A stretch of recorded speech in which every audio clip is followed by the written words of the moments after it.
Angola for the Central Intelligence Agency, the forum was held in Washington in November.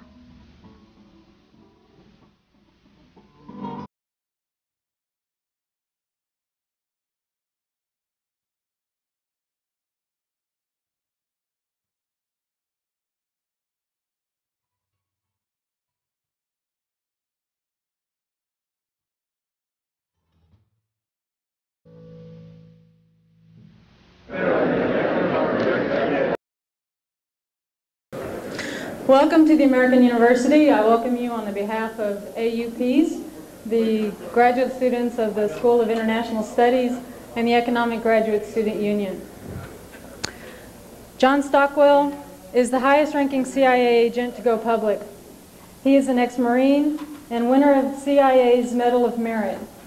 He served as an officer in charge in Vietnam and as director of covert war in Angola. He served with the CIA for 12 years. John Stockwell is the author of 8 books, the most well-known being In Search of Enemies, which he wrote about the CIA and over which the CIA sued him. As a result, he received a court order ordering him to submit everything that he writes to the CIA for censorship, and which awarded all the royalties of the book to the CIA. This makes John the only author I know who regularly asks people not to buy his book. John has also written fiction, including a novel entitled Red Sunset, unique for its premonitions of glasnost in the Soviet Union. Last September, I spoke to John and I asked him if he could focus his talk on Central America and Nicaragua. At the time, the 5 Central American presidents had just agreed to the demobilization of the Contra, and the Nicaraguan elections were underway.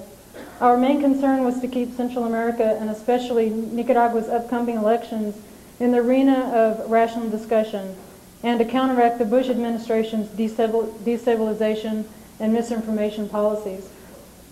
The topic has become timely in a way that couldn't have been foreseen, since Ortega was forced to declare an end to his unilateral ceasefire last week. We are fortunate to have John Stockwell with us tonight to help shed light on the events in this region. Please join me in welcoming John Stockwell.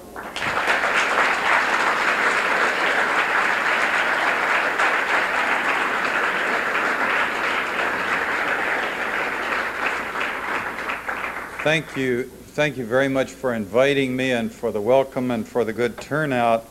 Let me begin by correcting a minor detail, and this is not the fault of my host. I'm not the highest-ranking CIA officer to go public. There have been CIA directors going public all the time. I think I have the distinction of being one of the highest case officers to go public and endeavor to tell the truth about what the CIA has been up to.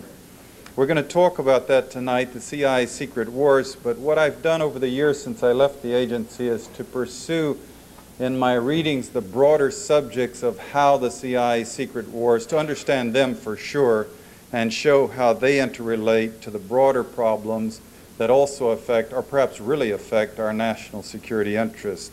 Tonight we're going to talk about the secret wars of the CIA and the nuclear arms race in the age of glasnost with an ex-CIA director for president.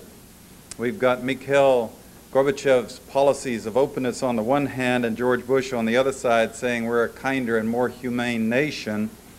They're telling us that the communist bloc is breaking apart, the Cold War is over, the arms race is over, and if this were altogether true, it would be absolutely wonderful. Unfortunately, our world is still fraught with some grievous problems. Our planet is still booby-trapped with 60,000 thermonuclear weapons, and our factories are still producing them as fast as ever and testing and developing them as vigorously as ever. We've just gotten through spending $2.2 trillion, and that's a conservative figure that's been published, on the largest arms buildup in the history of the world, at least at peace, and coincidentally increased our national debt. We were not a debtor nation before, by about the same amount of $2 trillion. The United States still has an open policy of supporting coups and destabilizations and low-intensity conflicts in every corner of the globe, the U.S. doing this through the CIA, my old organization. And as you all well know, our society is said to be drowning in a sea of drugs, and integral to all of this is the systematic destruction of our environment. And it's my thesis that these subjects interrelate: drug trafficking, the arms race, conventional wars, the destruction of the environment, and the killing of the United States President in 1963, and the CIA's secret wars. All of these things are interwoven together. And it's my purpose tonight to try to give you, in 1 hour, a sense of how these things interrelate. It's a vast subject, a dense subject. I can't possibly do justice to it in the time allowed. This means I'm going to have to insult your intelligence by skimming across the top of subjects that you could get a PhD dissertation written in and still not cover thoroughly. So all I can do is just try my best, and in the question and answer, I'll stay with you a goodly time taking questions in detail on the areas that you want to pursue in greater detail. I also publish a bibliography, and we'll put the address up here where you can order copies of it, of the best 120 books that I've found on the subject, and I have a brief review of each of the books in it and some introductory remarks that may help you to pursue this subject.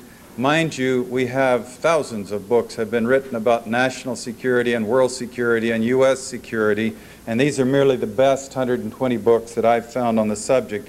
This massive documentation, of course, is the salvation of the intellectually attuned. I urge you to read for yourselves. Do not take anything I'm saying tonight as the gospel. I'm telling you that our leaders lie to us. They lie to us systematically. They lie to us with a purpose that may not be your purpose.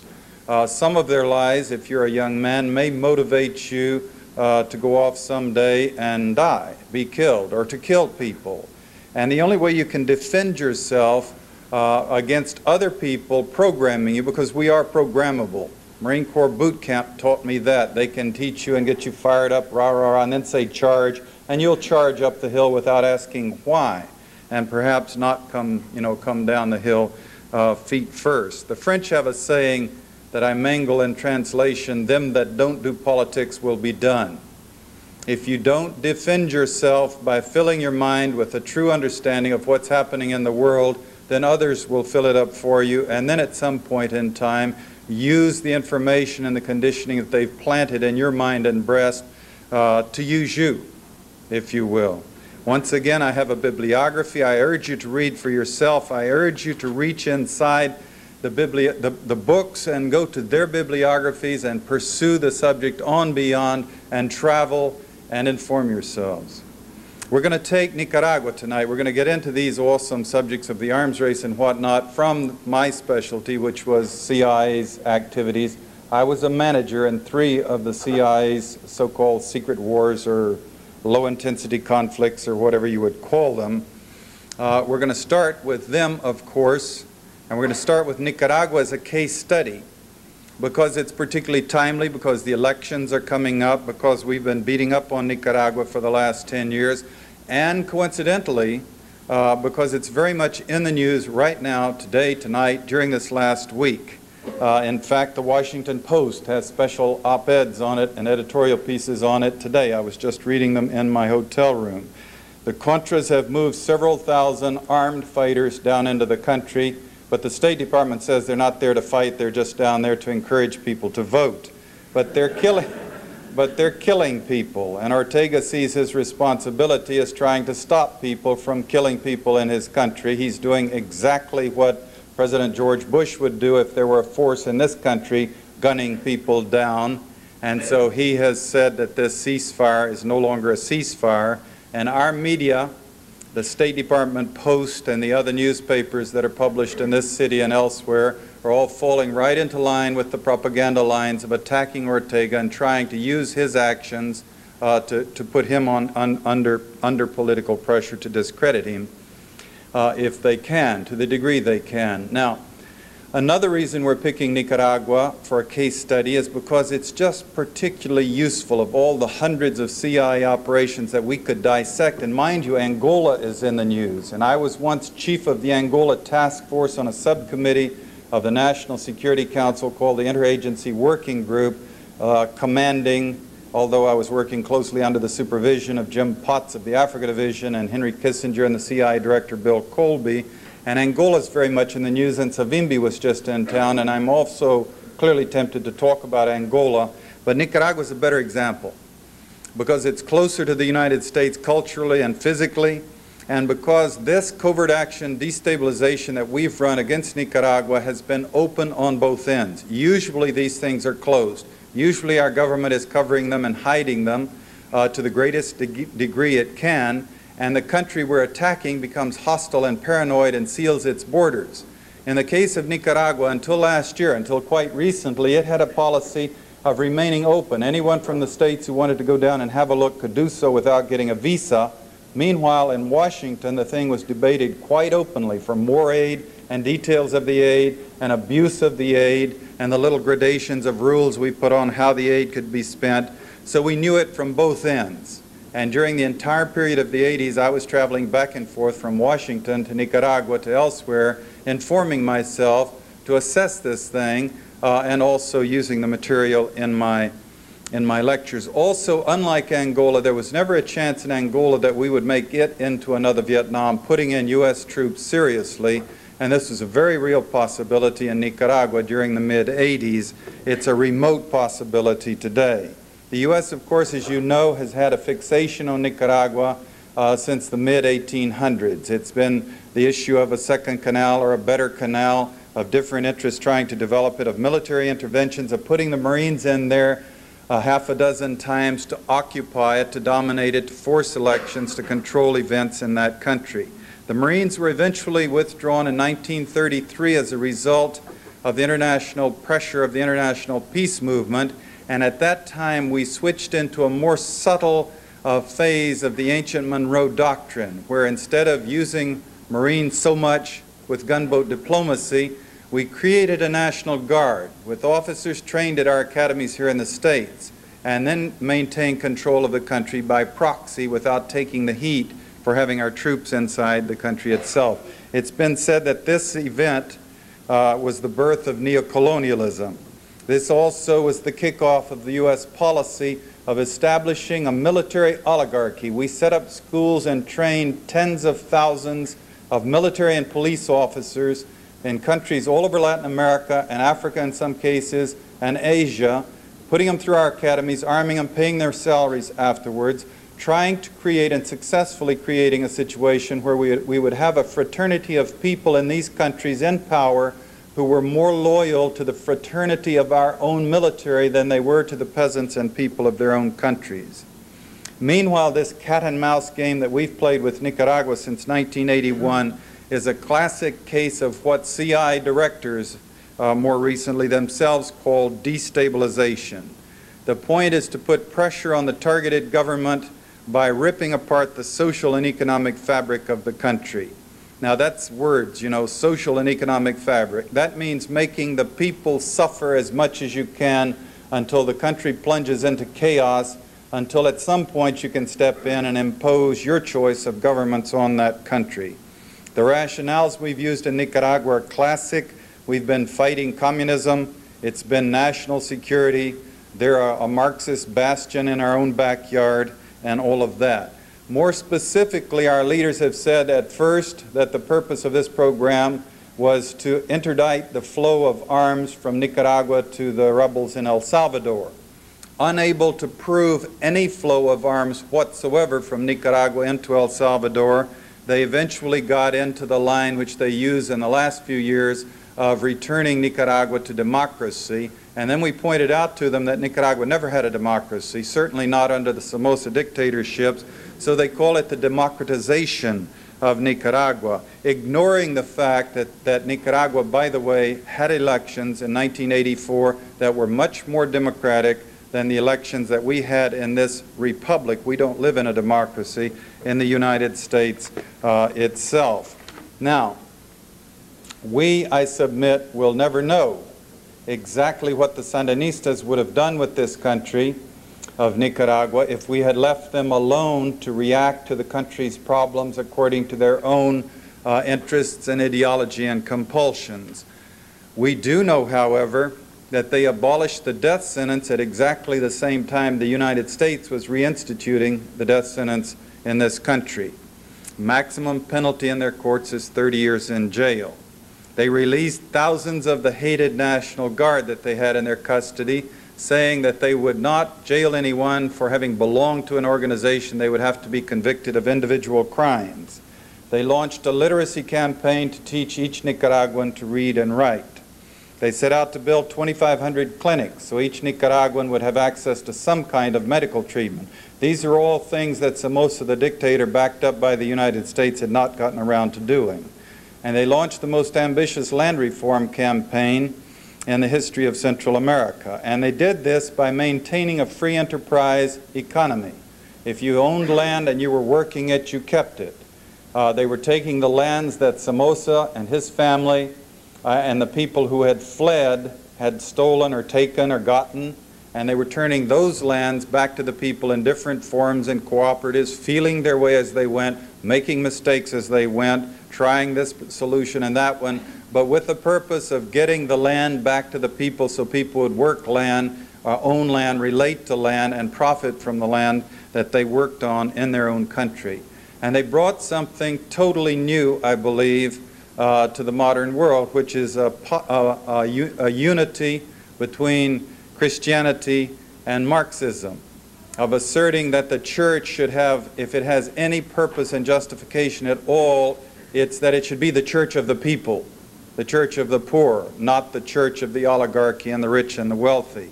I've been in Borges, Tomas Borges' office, the Minister of Interior, and counted on the wall the 25 Catholic icon collector items that he's put on the wall there. If he had, I counted them twice, there were exactly 25. That infers that he must have others at home, and these were the selected ones that he put on, that he chose to display on his wall. And until today, despite this continued attack, war is what the World Court called it, that we've waged on Nicaragua, Nicaragua has yet to commit one act of war against the United States. But instead of joining them in building the healthiest, most dynamic, most enthusiastic country in Central America, we spent over $1 billion during the 80s to destabilize the country. We set out systematically to create conditions where the farmer could not get his produce to market, where children couldn't go to school, where women were terrified inside their homes as well as outside their homes of being attacked, where the hospitals were treating wounded people instead of sick people, where government administration grinds to a halt, where the trucks don't run, the bridges are blown, the salaries aren't paid, you can't get a driver's license, all the infrastructure breaks down, and of course eventually international capital is scared away and the country plunges into chaos and bankruptcy. We created the Contra program beginning in about 1981. There was a Newsweek article following up after there was plenty of documentation on this on November 7 and 8, 1982, that said, here we go again. We've done this before. It's been a mistake before. We're going into Nicaragua. Once again, we're supporting the wrong side, Newsweek noted. It said that we had elected to support the only truly evil, totally unacceptable faction in the Nicaraguan equation, that being the remnants of Somoza's hated National Guard. But using Argentine trainers at first and then eventually CIA mercenaries, we armed and directed this small army from bases mostly in Honduras to attack in Nicaragua and destabilize. Systematically, they were blowing up granaries, sawmills, bridges, government offices, schools, health centers, mines, mining roads, ambushing trucks, raiding farms and villages. We have massive documentation of all this because the country, as I said, was kept open.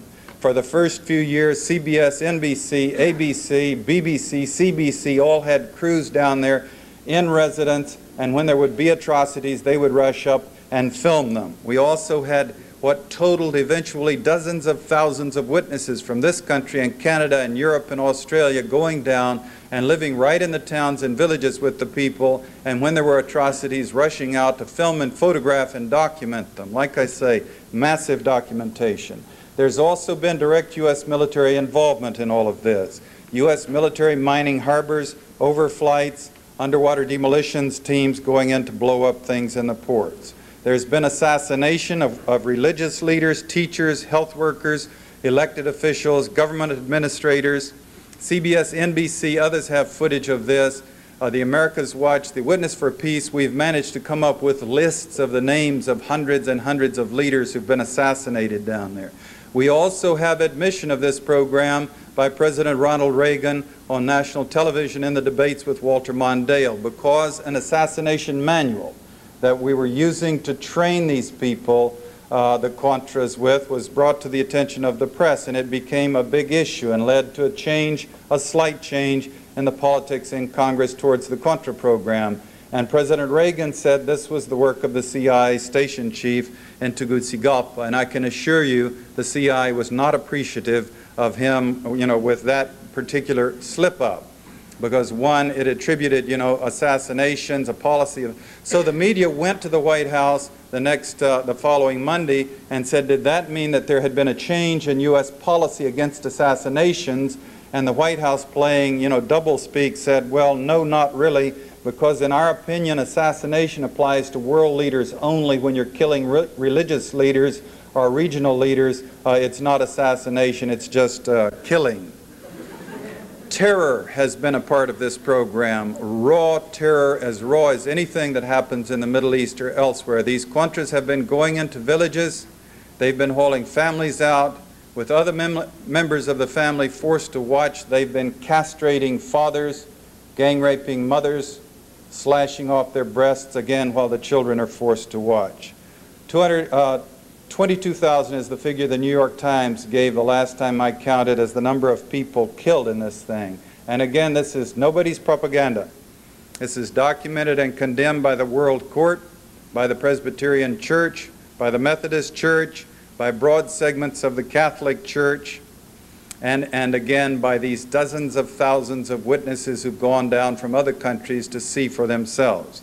As you recall, President Reagan remained throughout unapologetic for this activity.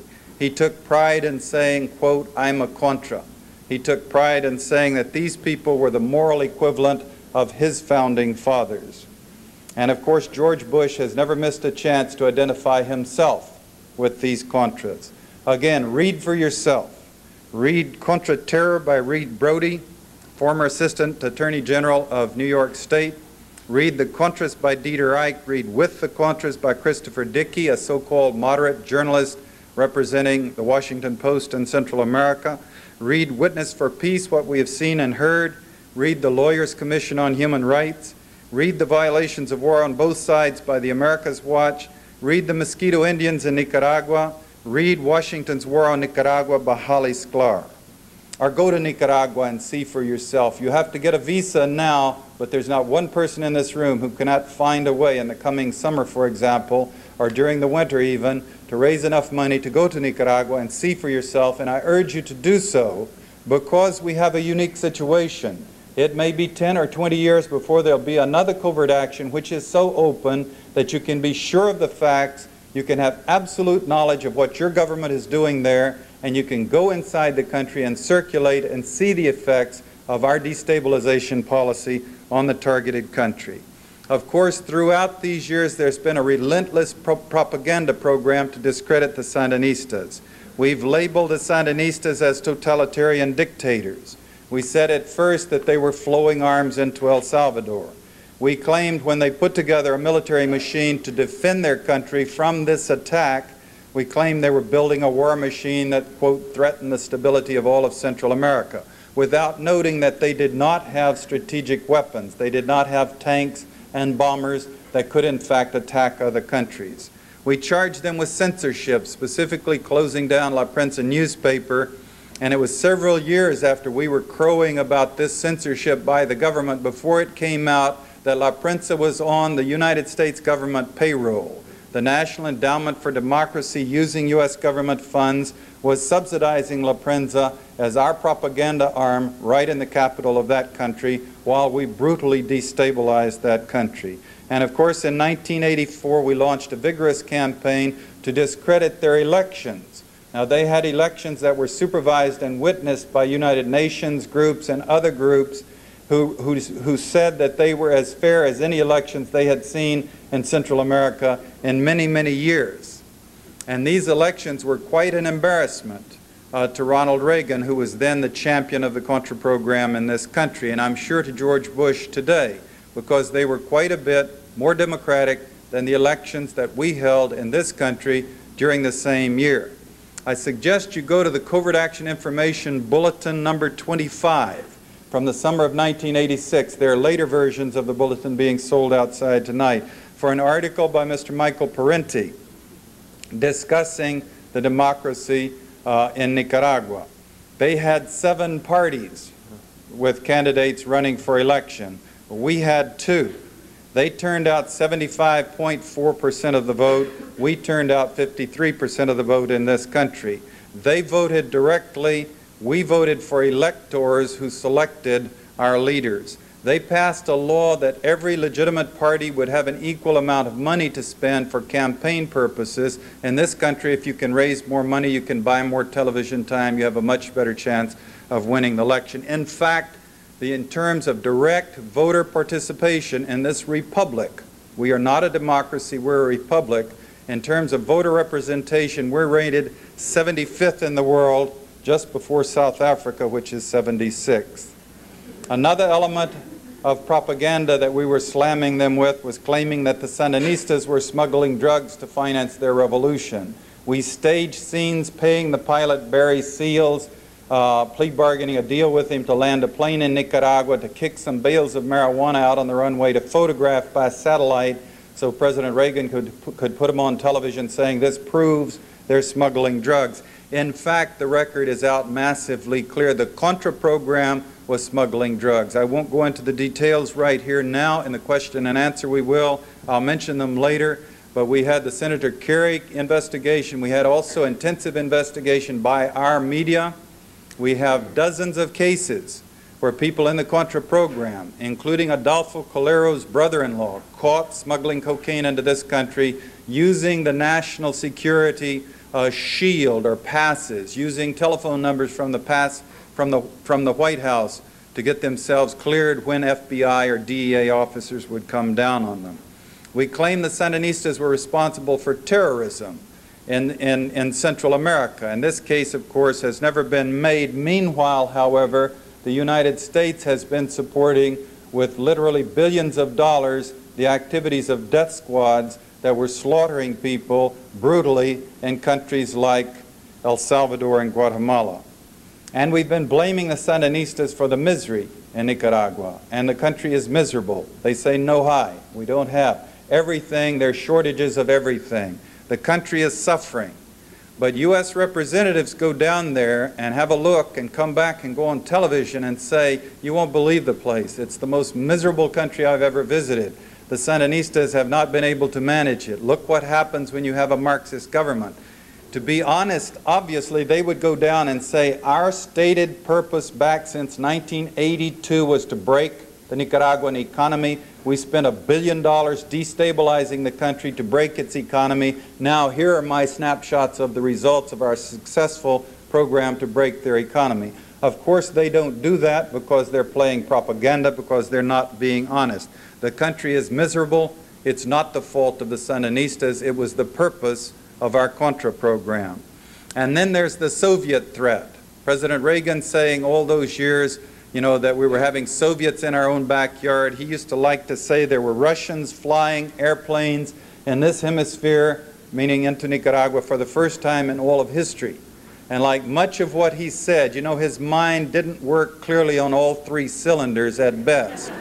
Like much of what he said, this was not accurate. Anyone who would think for a minute would note that Aeroflot has been flying into Canada, into Mexico, into Latin America, into New York City for 30 or 40 years on a daily basis, not to mention flying in and out of Cuba continuously. So the statement simply was not true. But again, altogether, over this period of time, we spent $1 billion to destabilize this country. You can only weep to think what could have been done with that money to build schools and clinics and irrigation projects in Nicaragua, to create a healthy country, To this date, they have not committed an act of war against us or broken relations with us. We could go in now and reverse this program and work with them to alleviate suffering instead of to make people suffer. Now they've sent the Contras back into the country, they being George Bush and the CIA managers. They are still providing them with what they call humanitarian aid, and in a war situation there is no humanitarian aid for the combatants. You're buying uniforms and boots and food for them, while private sources give them arms. They've sent several thousand of these troops into the country now to resume the military activities, to destabilize the country as it goes into its second election process. And when Ortega has said we can't have a ceasefire if they're killing people in the country as they're doing, then we attack them and say, see, it's all their fault, as we've been doing throughout.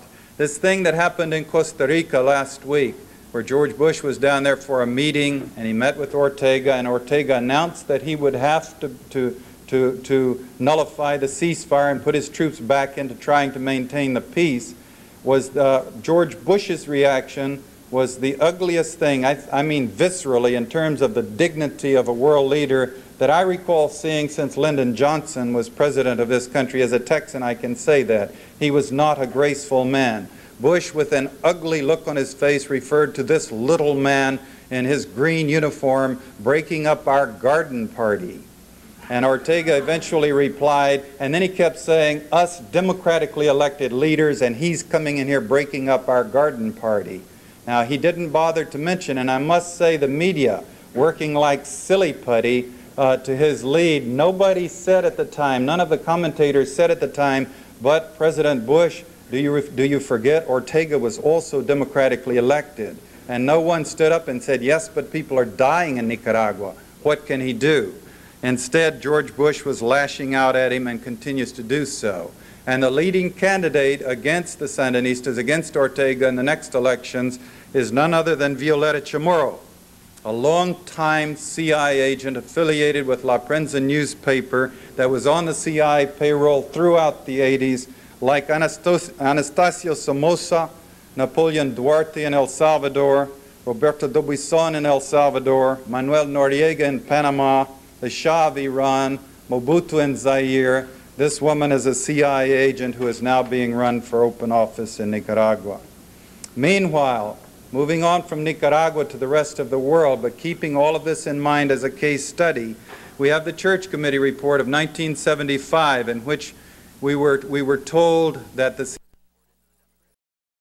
and over 10,000 minor operations, all illegal, all designed to disrupt or destabilize or modify the activities of other countries. That's a lot of mischief. Every covert operation, of course, rationalized in terms of national security or anti-communism. We've got lots and lots and lots of these out in the public record. The world is only so big, these things are never completely secret. You can read for yourselves at great length about these things. We've set out to overthrow functioning constitutional democracies in over 20 countries. We manipulated elections in dozens of countries. We created standing armies and directed them to fight. We went after to organize ethnic minorities to encourage them to revolt. The first thing we did in Nicaragua was to go to the Mosquito Indians, who had never gotten along with the other people in Nicaragua very well, and give them more money than they had seen in the entirety of history, and arms and training and rationales and sanctuaries in Honduras, and sent them into Nicaragua to attack, kill, fight, rape, burn, pillage. And this is an insidious thing. Every society is torn with racial conflicts and conflicts with minorities. Think how violent our nation is.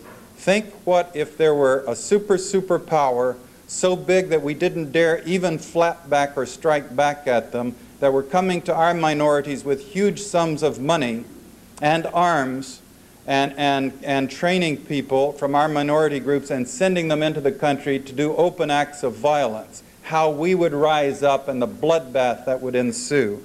And this has been a technique the CIA has used in Nicaragua, in Thailand, in Vietnam, in Laos, in the Congo, in Iran, Iraq with the Kurds, in different parts of the world. We created, trained, and funded death squads like the Treasury Police in El Salvador, that are responsible for killing as many as 70,000 people, according to the count of the Catholic Church. And we've assassinated world leaders, including the United States President in 1963, and I'll get to that in more detail in just a moment. Getting back to the subject of democracy, since that's something that Bush and everyone is talking about right now, I remind you of Chile. In 1973, the CIA organized the overthrow of Salvador Allende, the democratically elected president of Chile. And he was killed in the process, and we killed General Schneider, who was the pro-U.S. defender of the Constitution there, in order to put the CIA's representative Pinochet in power. And Henry Kissinger's, when he was grilled by the Congress over this program, his rationale was, yes, the issues are much too important for the Chilean voters to be left to decide for themselves. Now, there was a long CIA destabilization and propaganda campaign against China. We were parachuting teams from Quemoy, Matsu, Tibet, Burma, Thailand to destabilize China with the propaganda campaign. The propaganda aimed at the United States as well as China and other parts of the world, until eventually we talked ourselves into the Korean War, in which 1 million people were, where we fought China in Korea and 1 million people were killed. There was a long CIA destabilization and propaganda campaign against Vietnam until we talked ourselves into going into Vietnam to fight, and 2 million people were killed. Again, read for yourselves. Read Bill Blum's book, The CIA, A Forgotten History. Read Portrait of a Cold Warrior by Joseph Burkholder Smith, who was a CIA case officer in Southeast Asia. Read Fire in the Lake by Frances Fitzgerald, the daughter of Desmond Fitzgerald, the famous CIA Chief of Operations of Southeast Asia. Read Deadly Deceits by Ralph McGehee, another case officer who served in Southeast Asia. Read Decent Interval by Frank Snapp, who covered the period of time in Vietnam, 73, 75. He and I were colleagues there at that time. Or if you will, read my own book, In Search of Enemies by Norton, which remains the only insider's detailed account of the inner functionings of a covert action. Or read Washington's War on Nicaragua by Holly Sklar, not written by an insider, but a remarkable detail on the Nicaraguan operation, great detail of how that operation has been run. Trying to come to grips with these CIA activities and these broad numbers, trying to figure out how many people have been killed. You can count it up different ways. You can never be sure how many people are killed in the jungles of Laos or the hills of Nicaragua. But adding them up as best we can, we come up with a figure of 6 million people killed, minimum figure. It has to be more than that. 1 million in the Korean War, 2 million in the Vietnam War, 800,000 in Indonesia, a couple of million in Cambodia, 20,000 in Angola, the operation I was part of, 22,000 in Nicaragua, again the figure the New York Times cites. You're dealing with large numbers of people who died, who would not have died if our tax dollars had not been spent by the CIA to exacerbate situations and destabilize and set people to fighting. So you began to analyze these figures to figure out who are these 6 million people we've killed. And again, that's a minimum figure. The conservatives tell us it's a dangerous world. Our enemies have to die so we can be safe and secure. Some of them say, I'm sorry about that, but that's the way the world is. We have to accept this reality. So you begin to study these things and rip through them and analyze them and break them apart, and you find some shocking common denominators come out to you. Namely, for example, since 1954, we do not parachute teams into the Soviet Union to destabilize the country in a brutal way. Coincidentally, 1954 was the first year the Soviets developed their actual capability of actually dropping atomic weapons on the United States. For other reasons, we don't do these things in England, France, Sweden, Norway, Belgium, Switzerland, etc. These things are all done in countries of the third world where the governments don't have the power to force the United States to stop destabilizing the country and brutalizing their people. These 6 million people killed are people of the Mitumba Mountains of the Congo and the jungles of Southeast Asia and the hills of northern Nicaragua. Conspicuously, they're people who don't have ICBMs or armies or navies. They don't have any capability of doing physical hurt to the United States. The 22,000 killed in Nicaragua, for example, they're conspicuously not Russians. They're not Cuban soldiers or advisors. They're not even percentage-wise mostly Sandinistas. They're mostly rag-poor peasants, including a high percentage of women and children. Communists? I'm sorry, they're mostly Roman Catholics. Enemies of the United States? I can't give you that one either, because we have all these witnesses who've gone down to live in their villages with them, and they invariably come back to testify that the Nicaraguans are the warmest people on the face of the earth, and they love people from the United States, and they simply cannot understand why we would want, our leaders would want to rationalize spending $1 billion on a contraforce to go into their villages, to kill them and mutilate them while their families are forced to watch. Meanwhile, CIA activities, of course, have left their own permanent mark on U.S. society. The MK Ultra program, I'll talk about it in greater detail if you like in the question and answer. We don't have full detail about this, but we have enough to know enough to be thoroughly chilled by it. The pro-agency book, The Agency, by John Rainley, which is the memoirs of CIA founders Larry Houston and Ray Klein and others, says that there were 175 different projects in that one program. We know of about 5 of them. These were experimentations with swine fever, with dengue fever, with deadly diseases, with psychedelic drugs on American population groupings without their permission in many cases. If you were reading the newspapers in October of 1988, you noticed that there was a settlement declared between the CIA and the victims at McGill University in Canada, where the CIA had been working with a mad psychiatrist who was taking the patients who came to him for help and shooting them up with hallucinogenic drugs to experiment with their minds instead of healing them. And this was a CIA program for which, with your tax dollars, we eventually paid damages to the victims. Read for yourselves again. As I say, read The Agency by John Rainley. Read Clouds of Secrecy by Leonard Cole, a professor from Rutgers, and you find that this program is still going on today.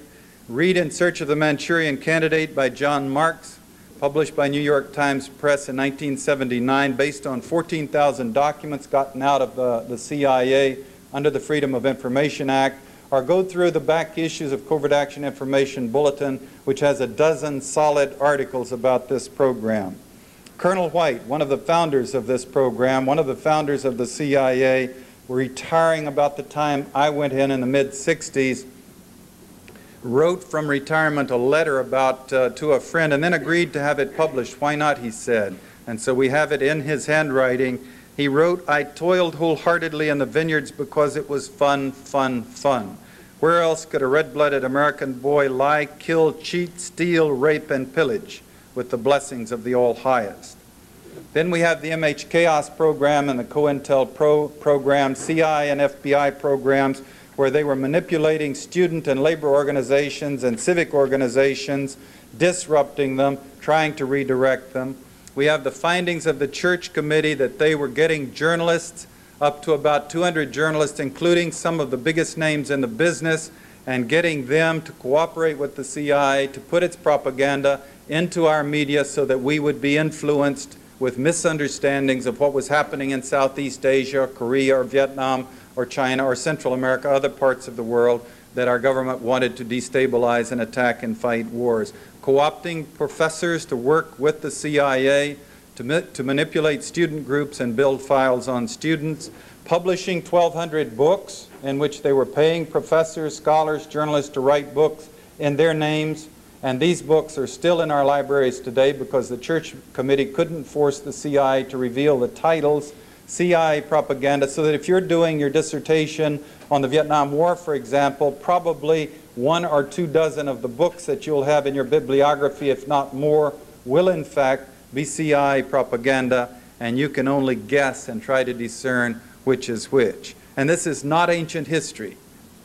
FBI Director William Sessions announced about this time last year that he was disciplining officers that he found had been improperly targeting CSPAN and 160 other civic organizations. And this summer, the Congressional Committee said there were a total of 1,600 groups that had been targeted and listed, as they say, improperly by the FBI.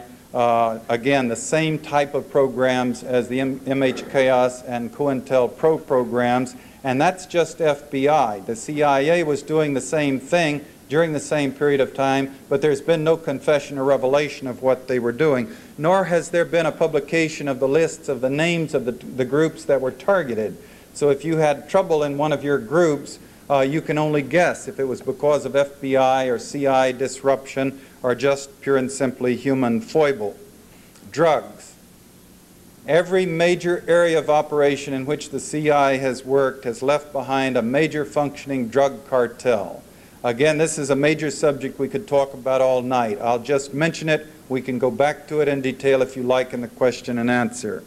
The French connection grew directly from the OSS, the CI's predecessors, getting Lucky Luciano out of prison and funding him to activate the mafia to work with the U.S. forces during the war and then right after the war to break up the strikes on the docks in Marseille. The Golden Triangle in Southeast Asia grew directly out of our covert policies there. Before it had been run by French intelligence with the Corsican Mafia. We took over with our Air America and civil air transport planes, flying in arms to our allies, flying back out with the heroin. The first target being U.S. GIs during the Vietnam War, the second target being the United States itself.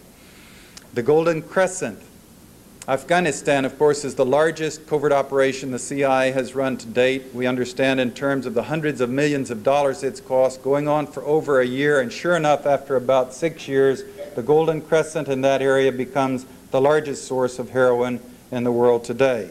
And then again, to mention the Medellin Colombian cocaine cartel getting the big surge of its activities during the 80s, the importation of cocaine in 1981, according to the DEA, being 1,000 kilograms, jumping to 35,000 kilograms, a little over 35 tons in 1987, while we have, again, the findings of the Kerry Committee, the findings of investigative journalists, the massive overlapping between the Contra program and the Medellin smuggling drugs into this country. The beauty of it being that the Contras, the people who were running the Contra program for the CIA, were eminently corruptible, and the planes would fly down with arms and come back to our National Guard and Air Force bases where they had CI clearances.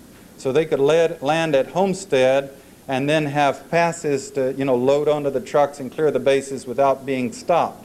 And when they would be stopped, or someone like Leon Kellner, the attorney down in Florida trying to prosecute, word would come down from the Attorney General's office,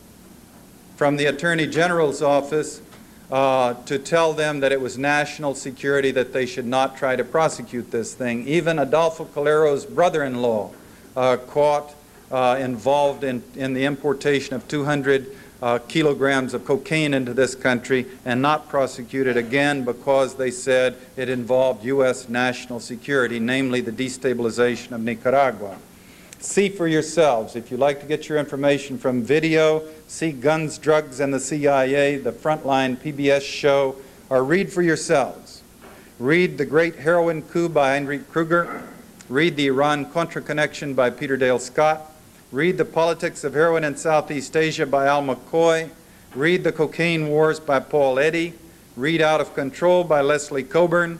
Read Mafia Kingfish by John Davis. Read The Senator Must Die by Bob Morrow. 80% of the people in this country have been polled for some time when they're pinned down. Do you believe that Lee Harvey Oswald acted alone in killing John Kennedy, or was there a conspiracy? 80% of the people have been saying there had to be a conspiracy. But we were saying this without having the facts, without being able to say what kind of a conspiracy, who was behind it. Now we have the facts out in abundant detail. This, by the spring of 1963, the liberal President John Kennedy had antagonized a number of powerful and very ugly forces in this country. The CIA's O.P. Mongoose JM Wave group out of Florida that had been attacking Cuba like the Contras in Nicaragua with lots of atrocities and vicious activities and a program to assassinate leaders including Fidel Castro. They hated Kennedy because the Bay of Pigs fiasco, although it was their fault, it was bungled. They blamed him for not sending in the Marines to bail them out. And they hated him for that, and they hated him for making a deal with the Russians to have the Russian missiles withdrawn from Cuba with the promise that we would not invade Cuba.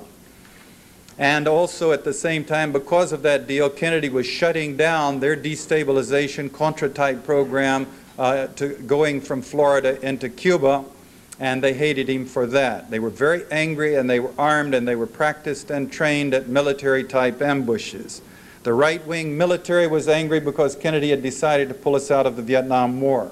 The conservative Dallas businessmen were angry because he was moving to terminate the oil depletion allowances that had made them so terrifically rich over a period of years. The Deep South was becoming enraged because this was an era of deep segregation, and he was beginning to say, we've got to let go, we've got to loosen up, we've got to stop the segregation in the South. And some very heavy people were very angry and fighting, killing mad about that. And the mafia was in battle. John Kennedy, the president, and his brother, Bobby, the attorney general, had for years been waging a war against the mafia, trying to put the leaders in jail, throwing Carlos Marcello, the Don from New Orleans, out of the country, going after them in a serious, systematic way. And it turned out that there were numerous threats and indications of the mafia's plans to kill the Kennedy brothers, the war, as they saw it, between themselves and the Kennedy brothers. So what happened was a team of what they call CIA renegades, because it wasn't the coat and tie people inside the building like myself and David McMichael, I think, is sitting in the back, CIA officers who were of the establishment inside. It was the renegades down in Florida who were working this destabilization activity against Cuba, working with Cuban exiles, overlapping greatly with the mafia, which was involved in this flow of drugs from Cuba into the United States. These people plotted a military-style ambush in Dallas, and they set up a team of shooters on the top of buildings. They had the cooperation of someone in the Secret Service. They had the cooperation of the Dallas police. They got the parade route redirected. They got Kennedy into the cars into this place where we would have to make a 120-degree turn. The Secret Service driver stopped when the bullets began flying, and anyone who's been through that kind of training, and I've been through their bang and burn courses, they drill it into you that when the bullets start flying in a situation like you have a president or yourself or something, you mash down on the gas and you get the hell out of there. You don't stop and look around, as this seasoned Secret Service driver did, in fact. And Kennedy was shot down short distances from shooting stations, probably 4 of them, firing probably 7 shots. He was hit twice, once in the back, once in the front of the neck, and twice in the head. Connolly was hit once or twice. 2 bullets were fired on each side of the thing. The convoy then blasted away and got out of there. Immediately, the FBI launched the cover-up, the announced purpose by the people in the establishment being to prove, to reassure, as they put it, the nation that it was the work of the lone assassin, Lee Harvey Oswald. The evidence was tampered with massively. The president's body was altered. The photographs of the autopsy were altered.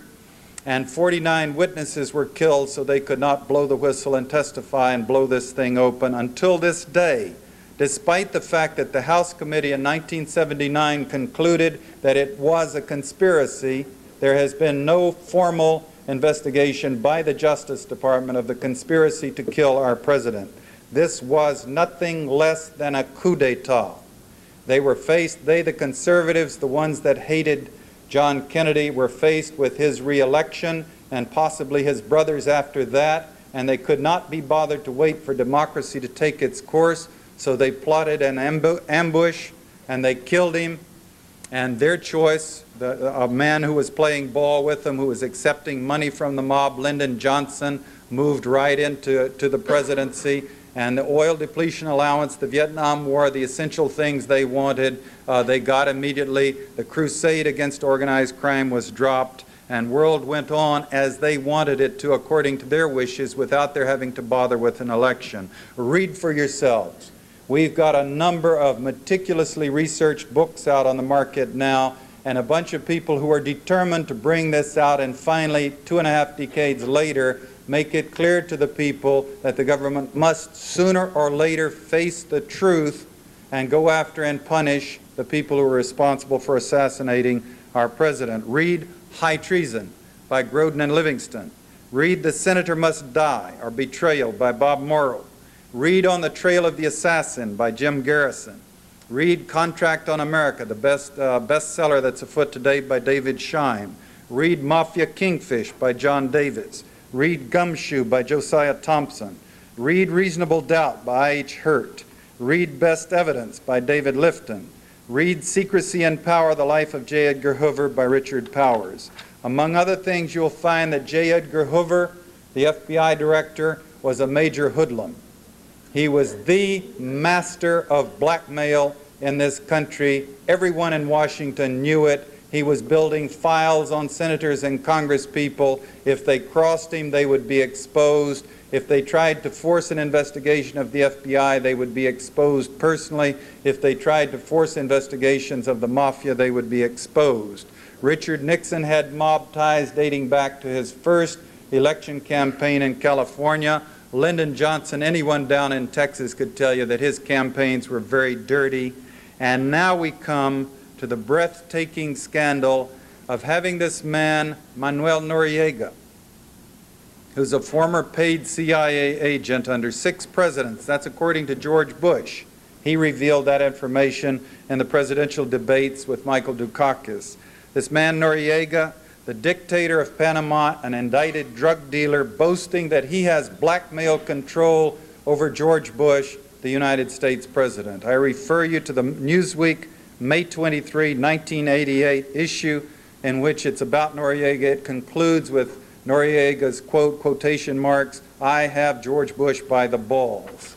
This may help you understand why, of all the dictators in the world who are smuggling drugs, who are not very nice, who have manipulated elections, why George Bush has a fixation on Noriega. He's got a problem there. He's got to keep the pressure on Noriega, else if Noriega ever got some credibility working, who knows what might happen in our own legal system up here. I worked for George Bush personally at the end of the Angolan operation when he was CIA director in 1976. We had broken the law and we had perjured ourselves to cover it up. We being Henry Kissinger and Bill Colby, mostly, me being in a staff position under them. Bush's policies were not to find out the truth and punish the perpetrators and clean up the CIA. It was to cover for us. He went to the congressional committees and said, I wasn't here, but these nice people I'm meeting, he's a very nice person, by the way. He would walk down the hall shaking our hands saying, hello, I'm George Bush, and I want you to know I love being here working with all these fine people in the CIA. And we were saying, huh? I mean, this is the CIA director, is supposed to have kind of an aura, you know. But he was going to the Congress saying, I can't believe that these nice people out there would do the things that you're alleging, but I'll check. And then he had a young attorney sent down to my office to go through my files to purge them of documents that would prove exactly what they were accusing us of. And then he went back to them and said, we've checked, there are no files in the agency that prove anything like you're alleging, therefore you can drop it, and they did. In the Orlando Letelier killing, this is a bombing in Washington Square in our capital done by CIA or former CIA agents with DINA agents from the Chilean service.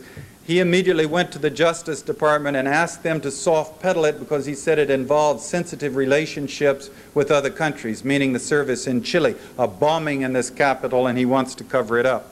He also went to the veterans of the OP Mongoose destabilization of Cuba. When Johnson had shut that program down, or Kennedy had shut it down and Johnson had let it die, these people had turned to drug smuggling and murder and bombing, shooting bazookas at ships coming into the Miami harbor, stuff like that, out of control. He went to them and said, look, the pressure is mounting, you've got to get your act out of the country. And in June of '76, they went to the Dominican Republic and had a meeting and formed this CORU group, planning their activities, counter-revolutionary unit. And in October 6 of 1976, they blew up an airplane that was taking off from Barbados, killing 73 passengers on board in a raw act of terrorism. Luis Posada Carillas and Orlando Bosch were jailed in Venezuela for being the authors of that bombing.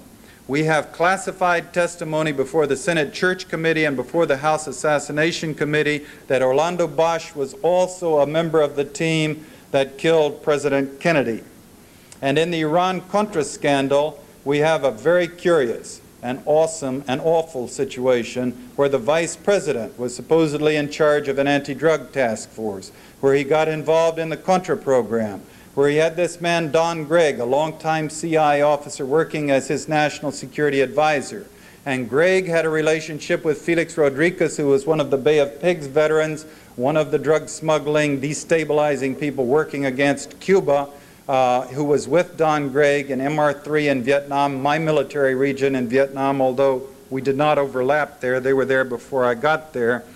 Bush has Don Gregg working for him, and they placed Felix Rodriguez in Ilopango in El Salvador, where he's in charge of, and we have the documents proving that he was involved in primarily working with the Contra Air Force, and these were the planes that were flying the drugs, the arms to the Contras and the drugs back to the United States.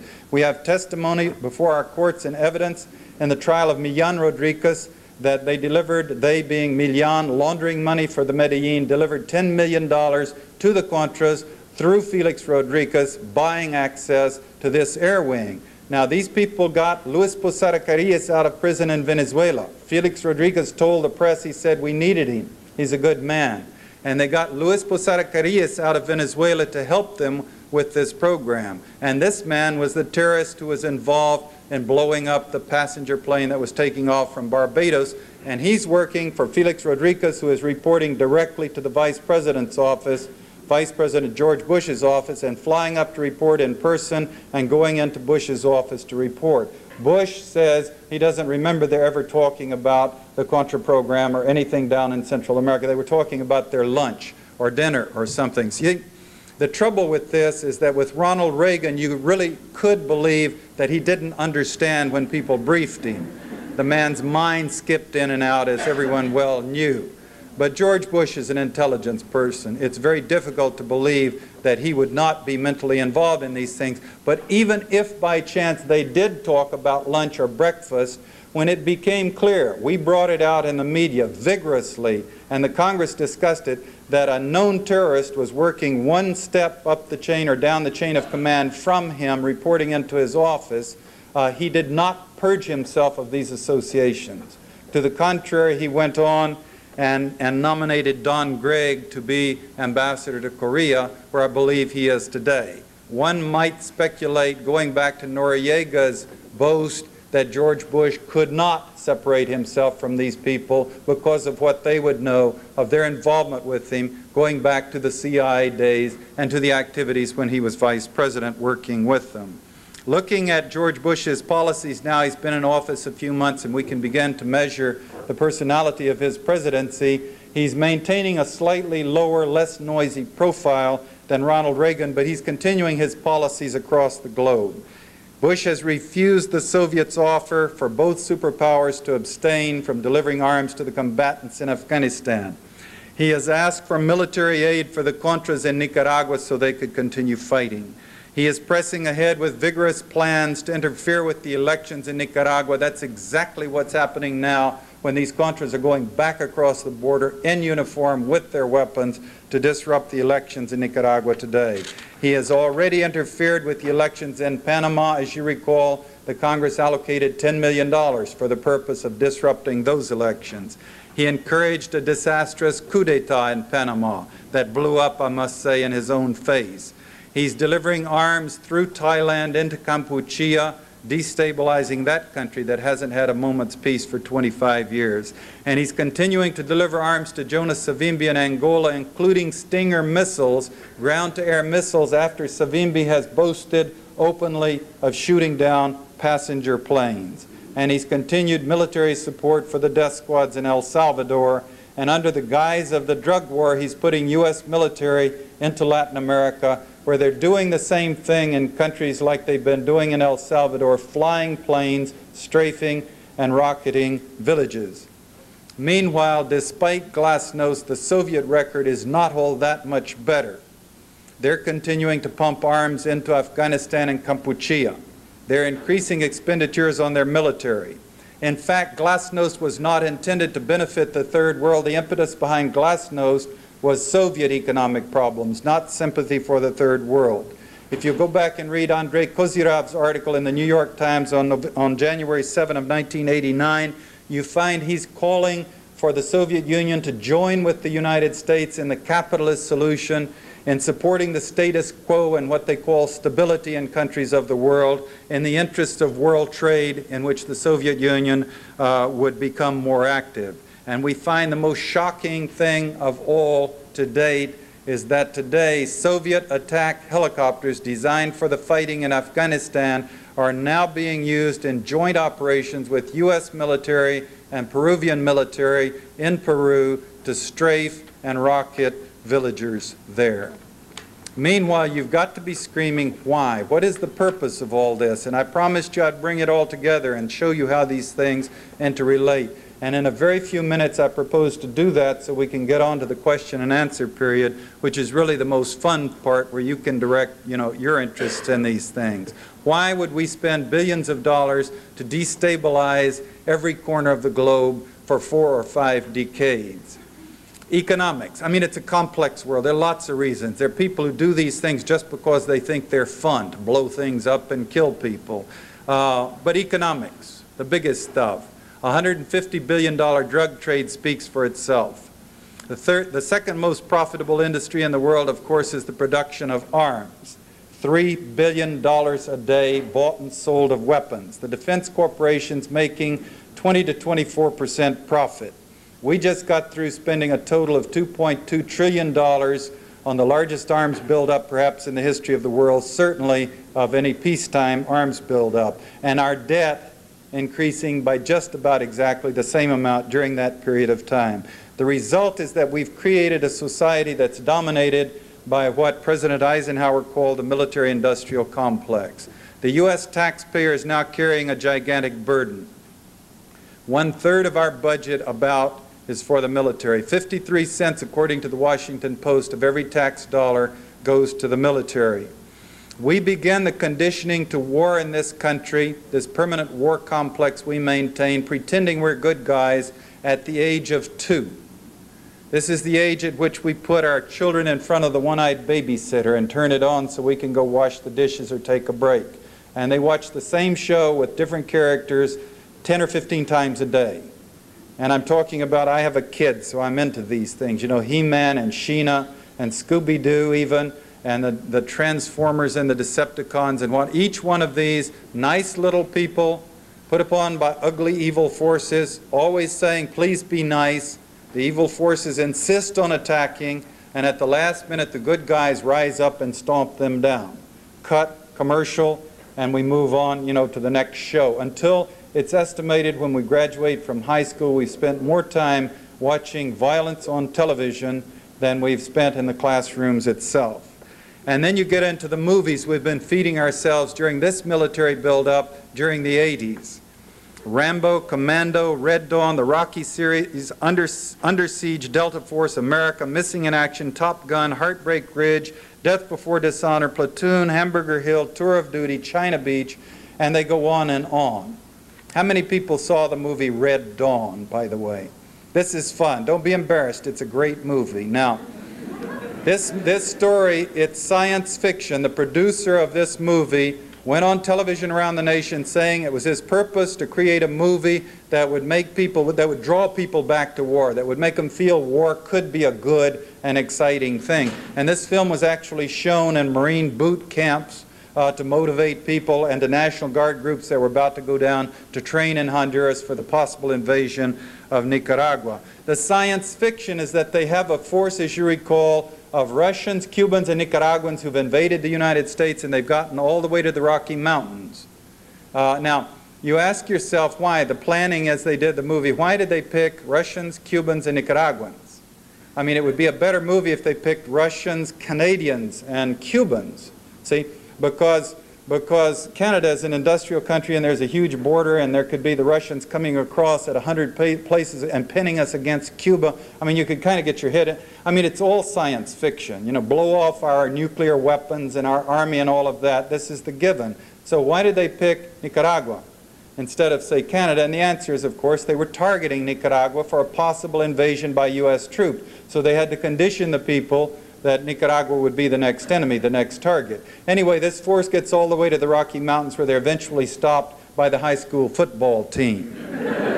Now, Now, I submit to you that the 80s, you see, is the decade of the middle-aged women.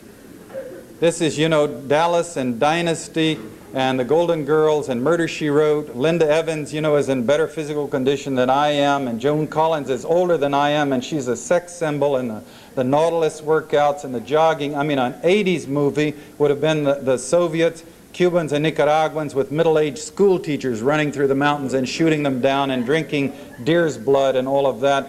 So why did they pick the high school football team? You see, the answer is obvious. They're going to fight the next war with the 18-year-olds and 19-year-olds. It's not going to be the middle-aged 50-year-olds. We're too smart. We've seen the cynicism of war. We wouldn't buy it. It's at that age, the high school graduates, where the young men are suffering from their massive doses of testosterone poisoning. And their minds have not yet had a chance to be filled, for all of them. Some are precautious, but many of them have not yet had a chance to fill their minds with experience, to understand what the world is all about, to understand how they're being used. So that's why they targeted that film at the high school. And then you look at the ads on television that were pumping at us then and now. Join the Army, be all that you can be, with these tanks jumping ditches and helicopters going 200 miles an hour. And these things are great. I watched them and come up on the edge of my chair, and we didn't have tanks like that when David and I were in the Marine Corps. They would jump a little ditch and break down. And they were not computerized, and they didn't go, and the helicopters went about 80 miles an hour and not 200 miles an hour. And so, then I say, wait a minute, what's going on here? What's missing, Where are the young men with their legs blown off at the knees, with their intestines wrapped around their necks? And the answer is that these things are not meant to educate. See, that's where they're reaching inside people's breasts and pressing buttons and manipulating people to join the Army and be all that you can be and be available to be sent down to Central America to kill people and to die for your country. And then there's the most insidious ad I think I've seen in all of the days that I've watched television. This is the one of the soldier coming home on vacation in uniform, handsome young man. He's met by his brother. I think he's getting off a train. And he says, "Dad never did understand why I joined the Army." And then they're driving and he says, "Do you think you'll ever forgive me?" And the boy says, "Well, you know, Dad." And then they get in the living room and the young soldier says, "Dad," and the father turns and hugs him and all's forgiven. Now, what's the point? They must have spent hundreds of millions of dollars on this ad. What's the point? The point, you see, is that there are a lot of fathers in this country that are saying, do not join the Army. They've seen the Vietnam War and the Korean War, and they've seen the cynicism, and they're telling their sons not to join the Army. And this ad is saying that it's okay, according to the values of U.S. society, to defy your father and join the Army. Now, the result, of course, of this runaway arms race that we've got going with this expenditure, giant expenditures on the military, is that we can't afford it. We're having to cut every conceivable social service. We can't afford to care for the old people or the poor people or the handicapped people or the farmers or to help the young people get through college. And we're gutting Social Security to cover the deficit. I repeat, you and I, if you've got a job, we're taxed, the FICA tax. It's 15%. Your employer pays 7.5%.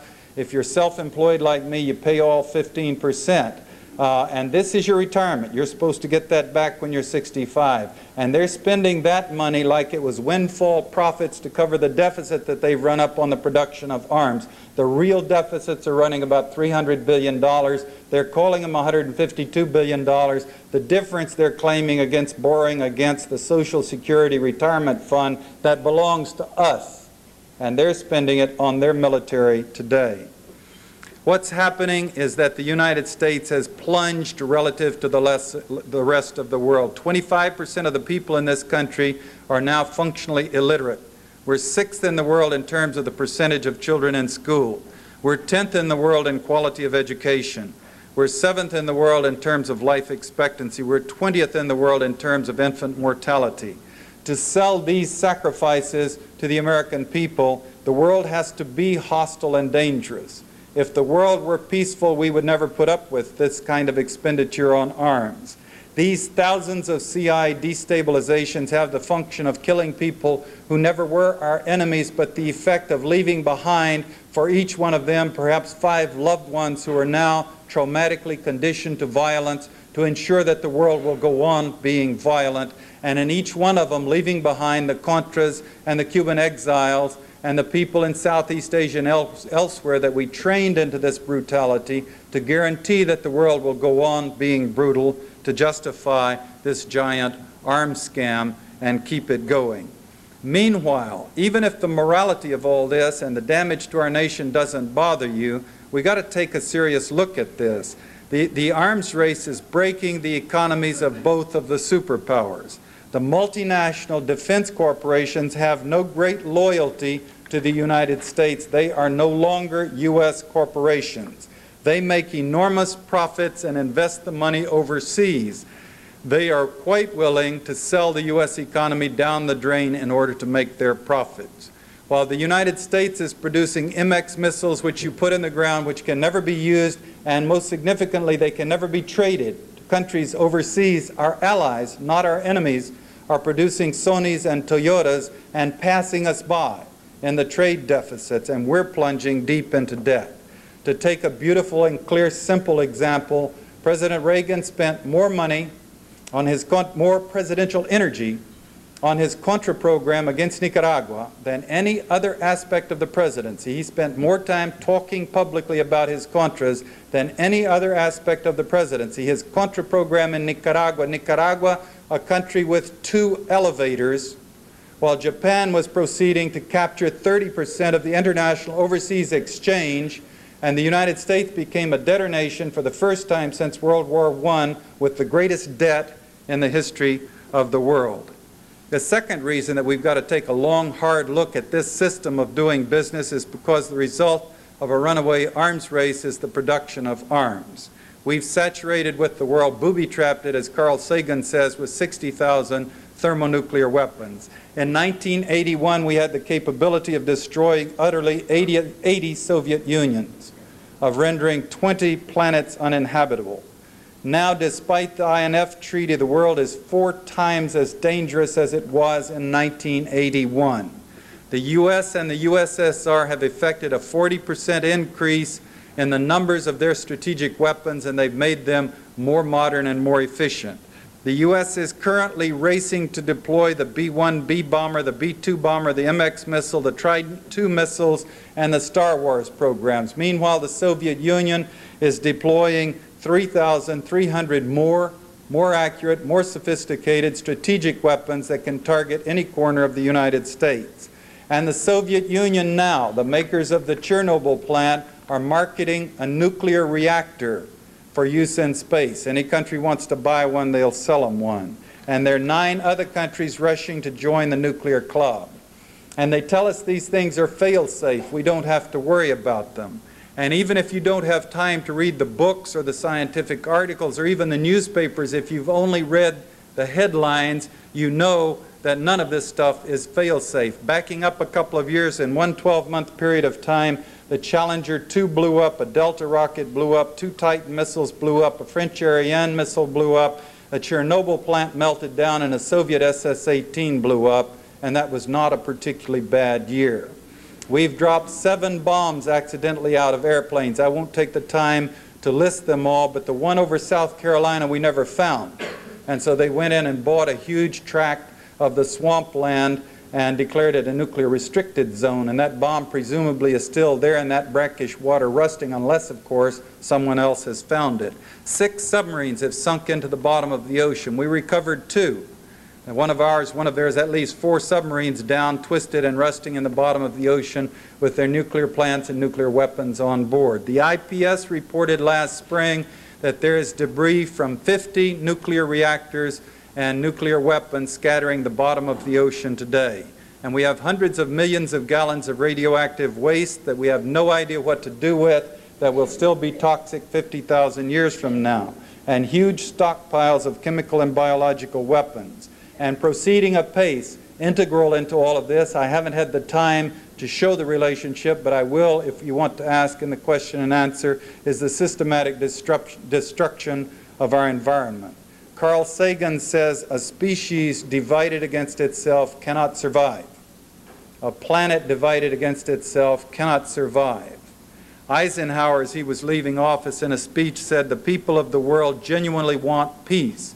Someday the leaders of the world are going to have to give in and give it to them."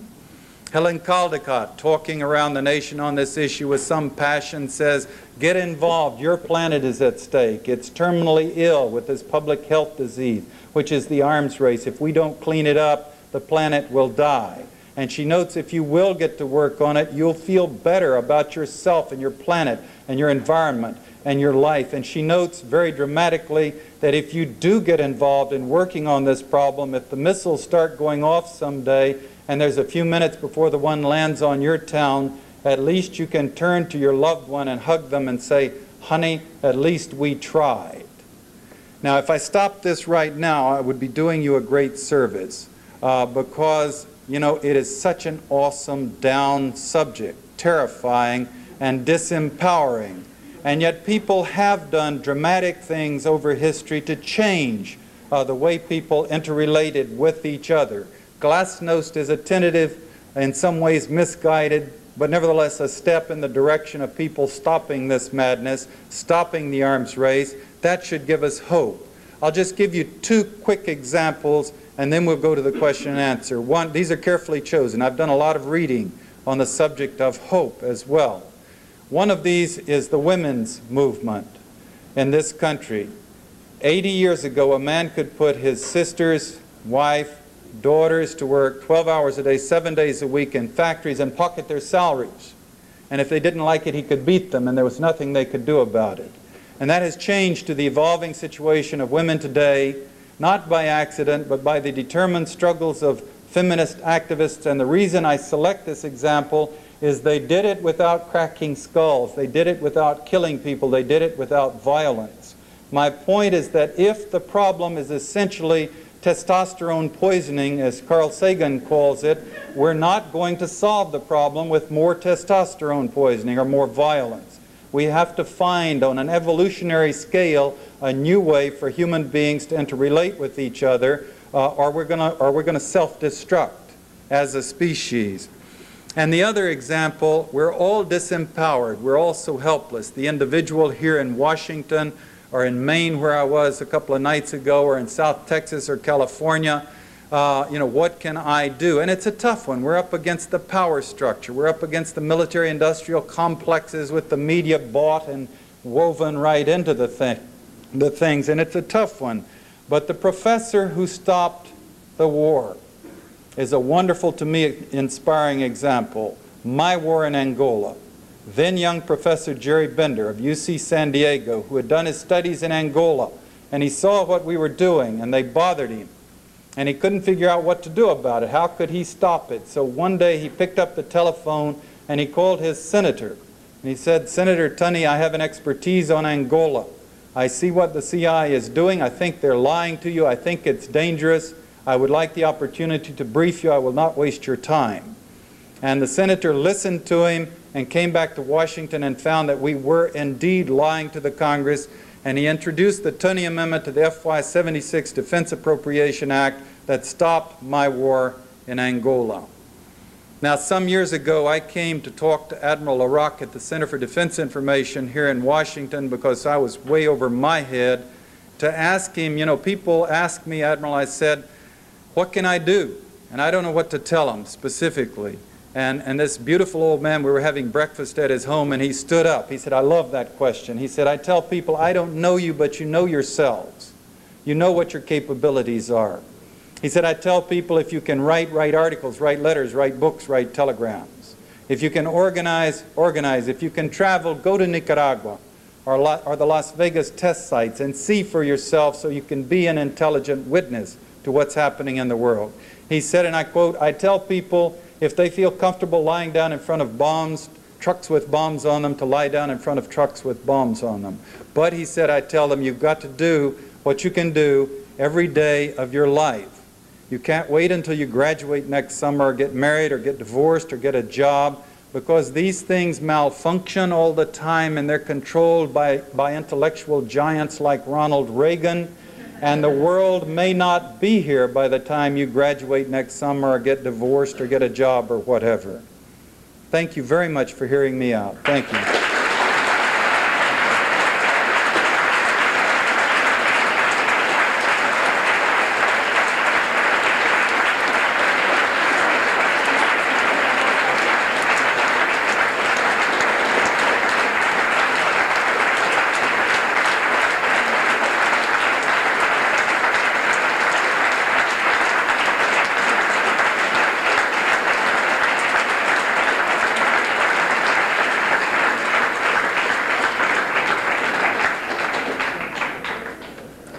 I just wanted to make a couple of announcements, and then we'll open up the floor for question and answers. We have 2 mics in each aisle, and if you have questions, I encourage you to write them down, make them succinct and clear, and then just stand at the mics and wait your turn.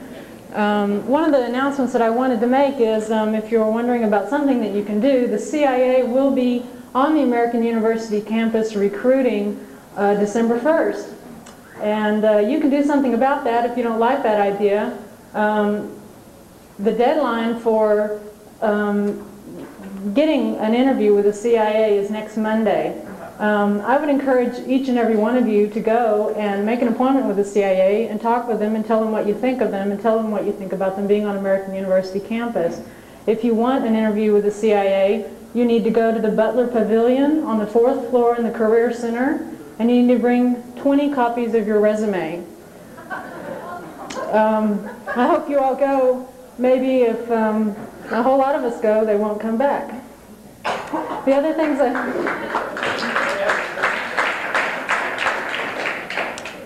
things I wanted to say is this lecture is being broadcast on C-SPAN nationwide.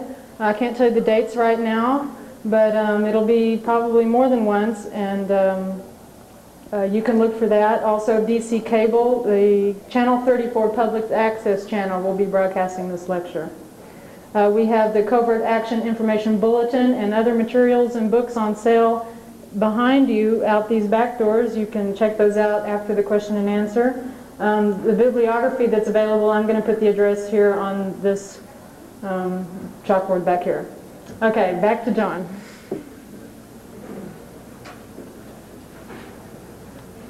Yes. Just a question. How did you come to see the light? And if you could just tell us briefly. Yeah. In terms of... Yeah. I can tell you very briefly. I can also tell you that this is a subject of another lecture that I give, which we call Getting In and Getting Out, a Career in the CIA, with anecdotes of how they recruit you and how they train you, and the experiences that turn your mind around, or did mine. And in the briefest possible terms, people like myself, I know, of course, myself quite well. David, I know pretty well. We're not people that change easily. By the way, David, why don't you stand up? They should know who you are. David is an organizer here in Washington who was in the 2nd Force Recon Company that I was in. He was a year or 2 ahead of me. We're not people that change easily. And we were conditioned by childhood experiences to believe that these were noble and right things to do, defending our country from the evils of this, that, and the other. I had to get into the CIA, all that conditioning in the Marine Corps, all that conditioning in the CIA. I had to get into, at the lower levels in the CIA, they keep the conditioning going. The cover stories. You don't talk punk talk, you don't talk goon talk. You don't send a cable to headquarters saying, send me out an assassin to knock off somebody. If you did, you would get put down. You'd get reprimanded. It's all very high-minded. There is some doublespeak, and at a certain level, operations are killing people, certainly. But especially for the younger officers, they keep the myths going. I began to get a little higher. I never made it all the way to the top by any manner of means, but I did get into the management of 3 operations. I did get to be a chief of station where I was dealing with policy. I did get into a position in the Vietnam War in a key province where I saw the utter horror and debacle and shamefulness of the CIA's evacuation from Vietnam. And I'll let that be a separate question. If someone asks that, I'll tell you about the evacuation from Vietnam and how the CIA chief of station was delivering our secrets to the enemy and what happened to him after that. And then I came back to the States and was put in charge of the Angola Task Force, a big break for someone at the level of a GS-14. Just like Ollie North, who was Lieutenant Colonel, I was about the same grade with a similar background, except I had professional training. And I hope my gyroscope was bolted down solidly. His is missing a couple of key bolts down on the base, obviously, and wobbles a little bit. But nevertheless, I found myself in a position where I was literally occupying the responsibilities of someone much older. A GS-17 would normally have had that job. Because the Chief of Africa Division had been struck down with polio and was somewhat immobile, he wanted to run this operation, but he literally he had no paramilitary expertise, which I did, and he needed a good set of legs. And I was very young and energetic and jogging and lifting weights, and so we were kind of a team. And that put me on a subcommittee of the National Security Council running this operation internationally. Now, you can ask, in Vietnam we left our employees behind in a scandalous way, and in many cases we left the files behind that identified them. And this is something that no Marine officer could ever do and look himself in the mirror when he shaves anymore the rest of his life. And we did it. I fought it, but I was forced to do it and left the country leaving my people behind. So you can ask, well, why did you take this next job? And without being melodramatic, I am not a brilliant person, and I was much more confused then. So there was no brilliance in my decision, but quite literally I went out and sat on a rock in Great Falls Park out here and muddled about what should I do. And the one thing I just could not get out of my mind is, after all these years in the field running operations that did not make sense in terms of national security, in terms of the benefits to the United States that were hurting people, it seemed needlessly, I was being offered a job in the inner sanctum where I would have access to every document that was written about the Angolan program and its rationales, every one copy, eyes only to the president, memo, note, letter, I would have access to, be part of. And I just couldn't resist it. If you want to dramatize it, you could say I made a deal with the devil. I felt like I was joining something that would be evil and criminal, but I could not resist being inside. And then once I got inside, I had to see it through to the end. And I worked extremely hard. These jobs, this is something that North does not exaggerate when he was writing notes saying, someday I've got to get some sleep. You close your safes well after midnight and you're sitting back at your desk at 6 in the morning, and that goes on holidays, weekends, around the clock, Christmas, on, and a fly overseas, fly back. You don't have time to go home to change clothes. You're working so hard to keep all of the things going because it's happening in Angola, but you're coordinating them all over the world. And I didn't want to stop until it was over because I didn't want to feel like I had seen up to here and I hadn't seen the end of the show. And I was taking notes as I went. You're permitted to do that in the agency because you're having meetings, a staff meeting, for example, from which may come 50 immediate cables, all of them vitally important. And you've got to be able to put down 7,000 rifles and not 700,000 rifles. So a lot of people are scribbling notes, and I carefully scribbled notes, including as rapidly verbatim as I could as what Kissinger said, what Ambassador Ed Mulcahy said, what Jim Potts, Bill Colby said, what each person said. Sometimes I couldn't keep up with them, but trying to get it all down because I had a purpose not to write a book. It never entered my mind. I had never known anyone who had written a book at that time, but I just wanted to know for myself what this stuff was all about. Just to give you one anecdote, and again, you can read my book, In Search of Enemies, so we don't have to spend more time on the Angola program, except just to say that National Security Council meetings, and I didn't get to go to many of those, the CI director would go to those. I went to all of the working group subcommittee meetings. But the National Security Council meetings they're crackling, they're important men, and I say men because I don't know of any women that have ever served on them. Secretary of State, Secretary of Defense, Vice President, the President comes in sometimes, a CI director, people like that with enormous responsibilities and power who are aware of their power. The etiquette is that you don't keep people waiting. You don't show up 30 minutes late to those meetings because the other people are powerful and busy too. One day, Henry Kissinger came to the meeting late, and everyone was having to wait. Now, mind you, this is not a meeting of the Supreme Court, which is prescribed by law where everybody sits according to seniority. At least that time, it was an office, a not very esoteric office in the White House with an oak table and some drapes and some maps, but no electronic flashing boards or anything like that, and people sit around a table, and then chairs where staffers can sit around beside the table and help the boss. And the Secretary of Defense plopped down in a chair to talk to somebody while we waited for Kissinger. And then Kissinger came steaming in, and he told the Secretary of Defense, you know, I'm here, we can go to work, move down to your chair. And the Secretary of Defense said, well, I'm all set up here today, you sit down there today. And Kissinger said, no, I'm the Secretary of State, this is my chair, you sit down there. And they argued like 5-year-olds for about 5 minutes, and eventually the Secretary of Defense wouldn't move, and Kissinger had to go sit down at that end of the table, but he turned his back on the briefings and sulked.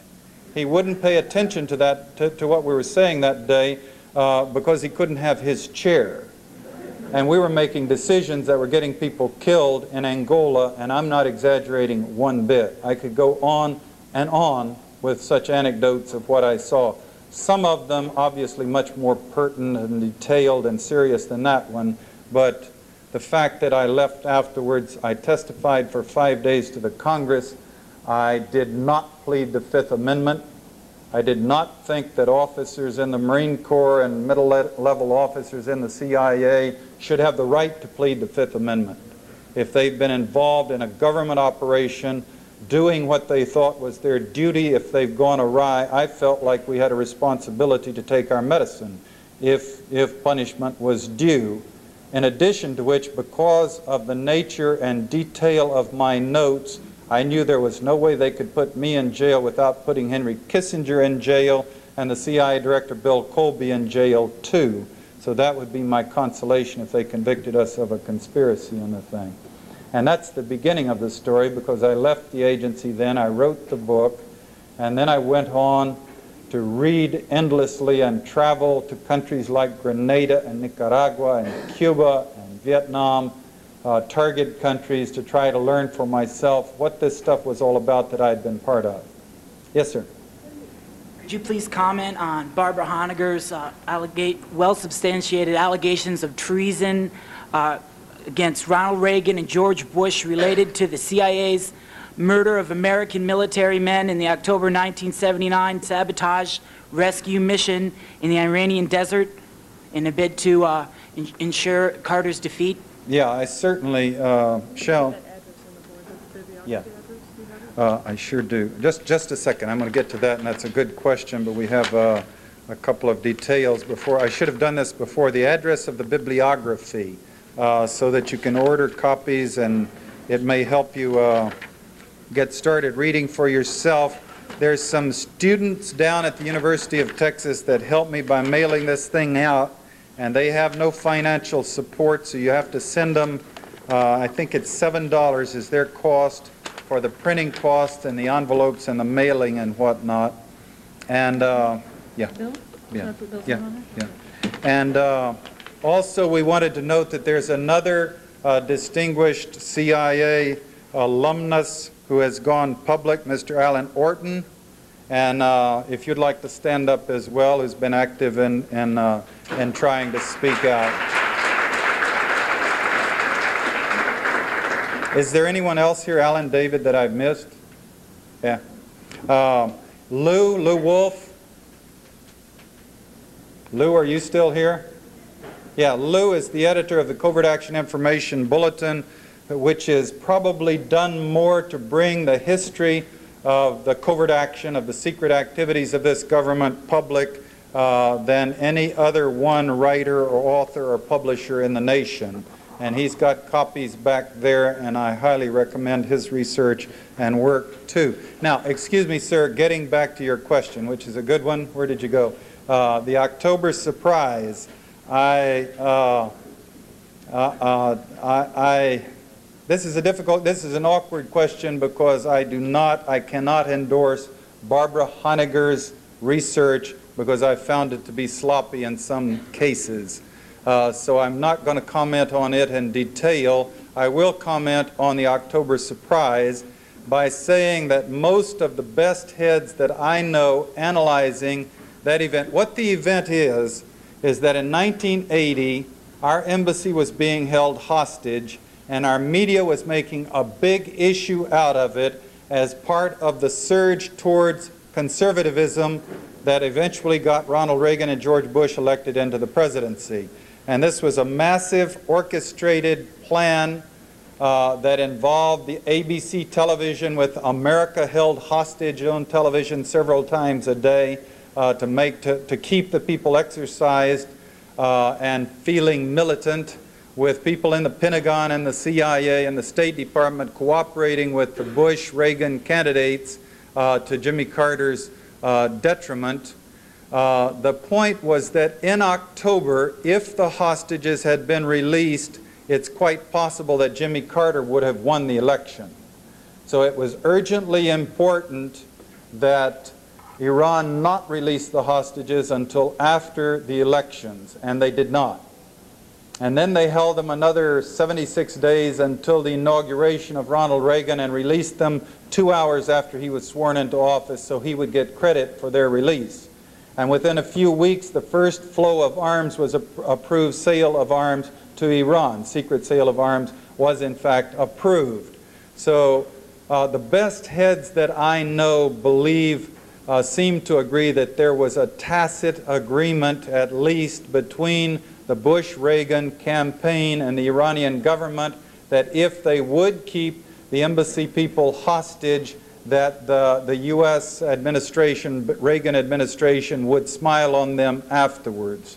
Now, as far as the details of the story that George Bush flew to Paris to deliver $40 million to the Iranians as a payment for that sort of thing, in my own experience following this as closely as I can and talking to lots of journalists who have conscientiously researched this, I have not found that the case has been made to the point where I would have published it had I been a journalist or editor of the Washington Post. There are gaps. There's just details that are not there that would have been there, I think, if the story were completely true. Moreover, one of the very astute people I know, Cy Hirsch, maybe one of the best investigative journalists of our times, I would say one of the very best, certainly, maybe the best. He says, bullshit. The Iranians were quite smart enough to know in their own interests. They didn't have to be told by George Bush that it would work in their interests and favor to keep the embassy hostage and let Reagan get credit for their release. If they released the hostages after having antagonized and humiliated Carter, he would come after them with a vengeance. If they cooperated as they did with Reagan by keeping the embassy people hostage and giving Reagan credit for getting them out, Reagan would tend to go soft on them, which he did, and Khomeini could brag to his people that he had in fact impacted the American elections and virtually picked who our next president would be, and ensured that it was his choice of Satans in office, if you will. So perhaps that will suffice as a comment on that, and I again will not address Barbara Honegger's writing in detail. Yes, sir. Getting back to what you said about Noriega maybe having the goods on Bush, combined with other incidents like Station Chief Buckley having all that information extracted from him, and if indeed the presidency is being held hostage, or certainly we're experiencing a paralysis, yet denying degradation to the environment like lemmings, given also the dynamic with the East and their rapid changes, and it's becoming more of a north-south rather than east-west situation. So much of the CIA work is analyzing. Could you give us perhaps a look at the global situation, and as the spiral tightens, what's going on and what we can expect in the Bush administration, for example? Well, this is getting into the questions that you love, in fact, because this gentleman has obviously got his finger on the pulse of what's happening in the world and is studying it in a serious way. And a lot of lectures I give are to people who know where Washington is and are interested in CIC stories. The Soviet Union, to me, we're in obviously the most dangerous, dynamic, exciting, troublesome period of change that I've seen since I was a kid at the end of World War II. The The Soviet leadership has recognized that the arms race has been a real bummer for the Soviet economy. They came out of World War II with a giant complex about having been invaded once again by European powers, and they said never again, at any price. And with an enormous price of sacrifice of consumer goods and comforts for the Soviet people, they created a superpower military. So you have a country there now which in some ways is a third world country, but with a superpower military and nuclear weapons and all of that. Now, the country is falling further and further behind not only Europe and the United States, but also the Pacific Rim countries. Singapore, Taiwan, for example, South Korea, not to mention Japan, passing the Soviet Union by in terms of effective, productive industrial countries. And to turn this around, they simply have to get out from under this gigantic burden of producing arms so that the people have enough of an interest. I mean, large portions of the Soviet Union don't have electricity. They don't have adequate housing. They don't have washing machines. They suffer privations that we would not enjoy. They spend a lot of time, instead of working in the factory, scurrying around at other jobs, just trying to have it a little better. And there's an entire industry that's defeating the purposes of the major industries. And the leadership eventually recognized this, and that's what Gorbachev is all about. The trouble is that the Soviet Union also, and Lord knows the moves they've made and the crow that they've eaten, they've admitted they lost the Cold War. They've admitted that communism, well, in varying ways, that communism, they let Hungary say it's not a communist country. Things are happening in East Germany and Czechoslovakia that are utterly astonishing in terms of what you would have expected 3 or 4 years ago, and railing openly against themselves, against their own non-productivity, against what they have to do to turn their situation around. The trouble is that the Soviet Union has its full and fair share of Jesse Helms and Oliver North, and people, and Pat Buchanan's, for heaven's sake, and people who would stomp the world, who want a military machine. And the word seems to be that if Gorbachev cannot show economic results in the relative near future, either he will be ousted by a conservative backlash, or he will have to turn hard-nosed and crack down himself. It seems to be very much with, now the map is being reconstructed whatever happens, but it seems to be very possible that in the next few years, and the Soviet economic problems are not problems that you can change in 2 years' time. 20 years, 50 years, yes. But I don't think Gorbachev can make the requisite changes in the time allotted, and the clock's running on him. So we're going to see major dramatic upheavals and changes, and quite possibly a major crackdown. We've seen a major crackdown in China, for example, which was moving towards glasnost, and the people got a taste of it and clumped back to a repression like in the mid and late 50s. We could see this in the Soviet Union with the return to the Cold War. There are certainly plenty of people in the United States, including both intellectuals who analyze it that way, Sovietologists, but also people in the military-industrial complex who would benefit enormously if it went that route, who are quite wishfully hoping it will, quite obviously wishfully wishing that it will. And I can't predict what's going to happen, except I'm sitting here aware, keenly aware, reading the papers with a sense that we're living the most exciting and perhaps most dangerous period of history that I've witnessed in my 52 years. With our economy and our perceived arrogance in light of all this, of our, seemingly not wanting to face reality here, and as you so eloquently outlined, our real dangerous situation that we stand with just on an economic level alone. Can you look a little into that?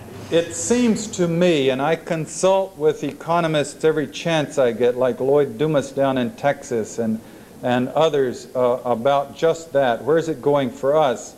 And mind you, all economists, like Talmudic scholars, that disagree, it seems, about whether, slow decline of the United States or sudden collapse or what's going to happen.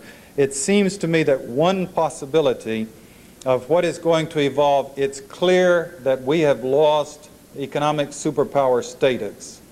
We still are a gigantic driving economic machine, but we're a debtor machine. Other countries are healthier than we are economically. They're creditor countries, specifically Japan and Germany.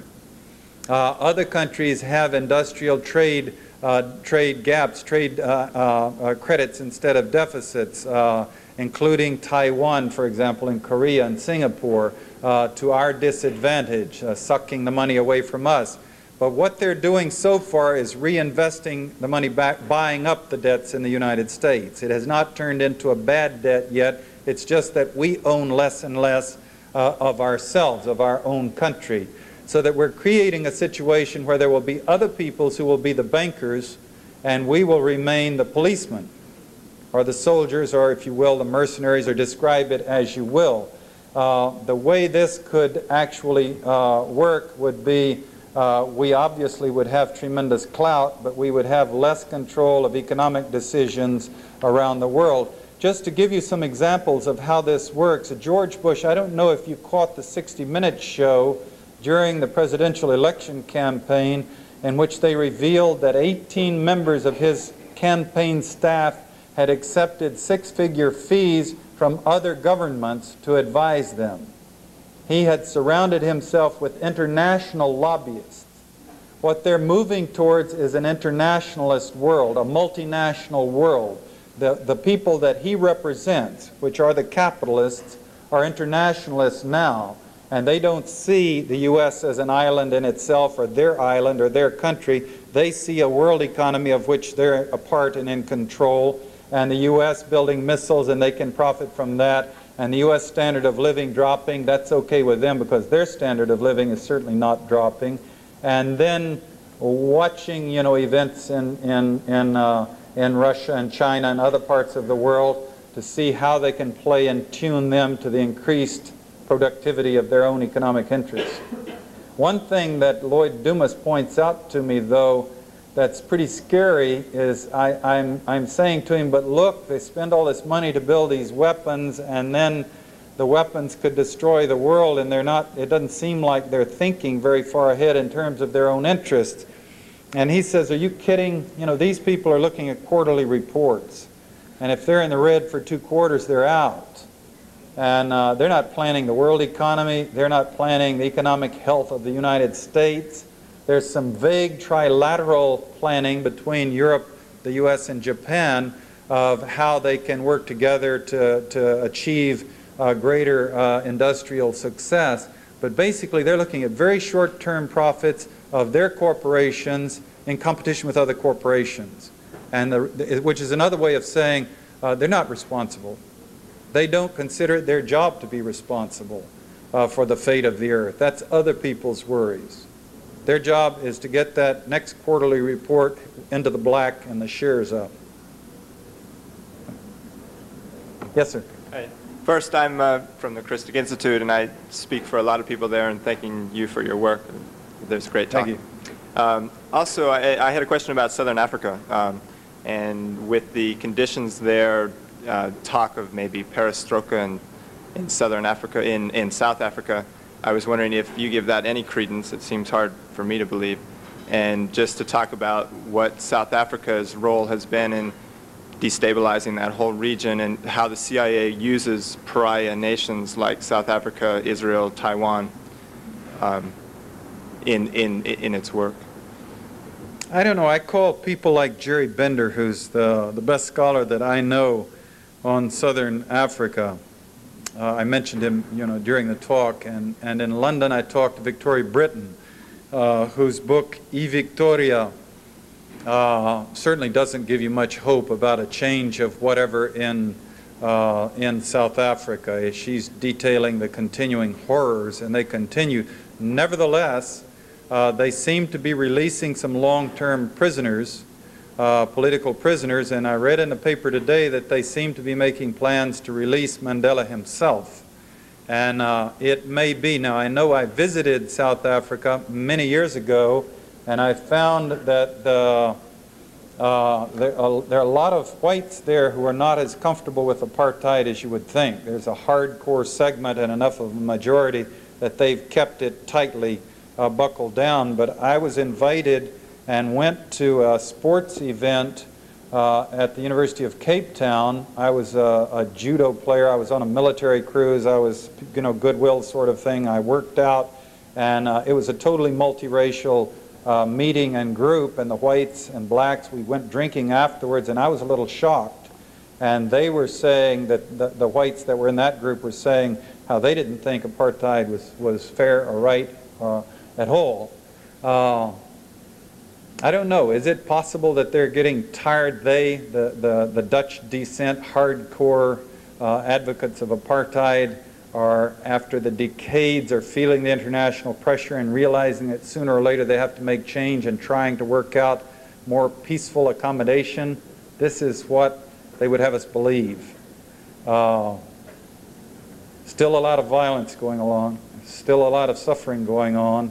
I have not been able to get any of my gurus on the subject to say that they are confident that apartheid is going to be abolished in the near future, but they give credit to the fact that Namibia is being, its status is being changed. The South Africans still want to retain control of it, and the others in Mandela may be being released, and these do seem to be gestures tentative in the right direction. That's a kind of a tepid answer, but I just don't dare say anything much more forceful. Did you work at all with South Africa folks when you were operating in Angola? Yeah, now mind you, my job was in Washington, national security. I went to Angola. I had chiefs of station throughout Africa reporting to me and to my boss. And we were working with South Africans, and I definitely had personal contact with South Africans and all of that. So the answer is definitely yes. The CIA, I can go on to comment beyond your question, had a traditional affinity for the white South Africans. BOSS was considered to be a friendly service. When I first joined the CIA, I found the deputy chief of the Africa Division was waiting for his retirement job, which he had selected for himself to be Pretoria, because it was considered to be the prize of all jobs, because the climate is wonderful, it is a beloved country, or could be, and your job was, the CIA did not run any operations there because that might offend BOSS, and so you got to play tennis and chess and go to the cocktail party and be in the circuit with the elite of the white South African society.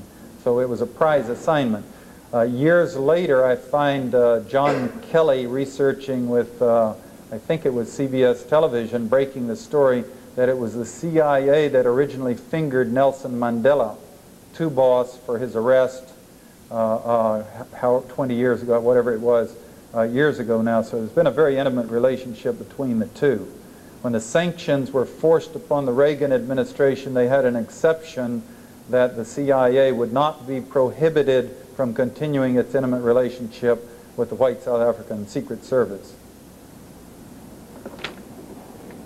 Yes, sir. Yeah, I was, first I noted that you seemed not to mention too much about Afghanistan, which, as you mentioned, is the largest covert operation, arguably, since World War II. I wondered, at the risk of being a bit specific, sorry, Lardner? At the risk of being a bit specific, I wondered if you might comment on what many believe the covert operation, CIA covert operation in Afghanistan is run by only a handful of men.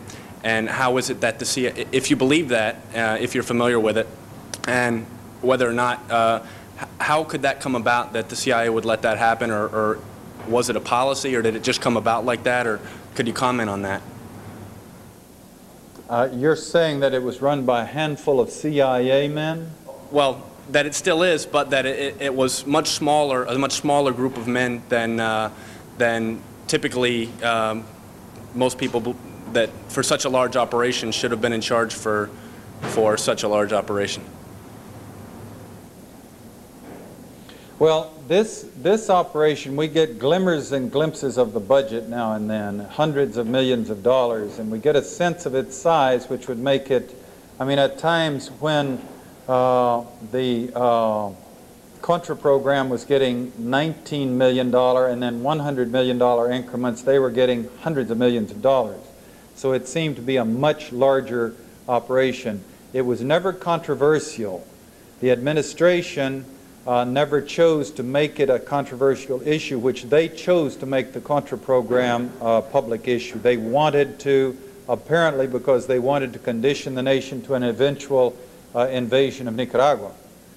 They did not want to have a public debate about Afghanistan, and it was not a situation where they were as vulnerable because there was a Soviet army there. So it was harder for people in this country to marshal a protest of the CIA going in to help the Afghani people. Now, in fact, there was a lot of cynicism in it that could have been brought out. The Soviet invasion, in fact, was provoked by the CIA trying to engineer a coup d'etat that would have created a government on the Soviet flank that would have been loyal to the CIA, as Iran had been under the Shah, more or less. And the Soviets, not willing to let that happen, put in their troops. So there's that kind of complexity behind the scenes. And then this massive flow of arms and relatively little information about the details of how it was run. I have not commented on it in great length because it was not an area of operations where I ever served when I was with the government, nor is it an area that I visited since I left the government, nor has there been a great mass of information available about it, and therefore, rather than speculate, I've just mentioned it in passing. If they did manage to manage it with fewer people, it would mean that they were setting up pipelines, fewer CI staff people. They were setting up pipelines to funnel the money and the arms to the forces that they were supporting in Afghanistan, and this might or might not be a factor in more of that being used to smuggle drugs to other enterprises, and Stinger missiles getting lost and floating around the terrorist community. So we're faced now, there are, what, 50-odd Stinger missiles that are missing now, that are not accounted for, that might appear in Ireland, for example, or somewhere else. And the people who worry about terrorism are sweating that with good reason. Yes? I was really interested to hear you explain how the destruction of the environment figured into everything else you were talking about. Yes. The destruction of the environment, of course, is in some ways there's only the parallel of just the indifference to the fate of the earth. The same mentality that would produce 60,000 thermonuclear weapons and bluff and play with them is the same mentality that's saying we're not going to be here very long anyway. It's the James Watt syndrome, saying the fate of the earth, the end of the earth is in sight. God put these things on earth for us to use them, so we might as well chop down the trees, you know, and D-Day will come when the last tree is felled, when the earth ends anyway. This kind of short-sighted thinking, the presumption, the Jerry Falwell, you know, God will call the chosen up on high, and wishing, you know, begging, please call us, kind of thinking, as opposed to seeing ourselves as custodians of the planet Earth.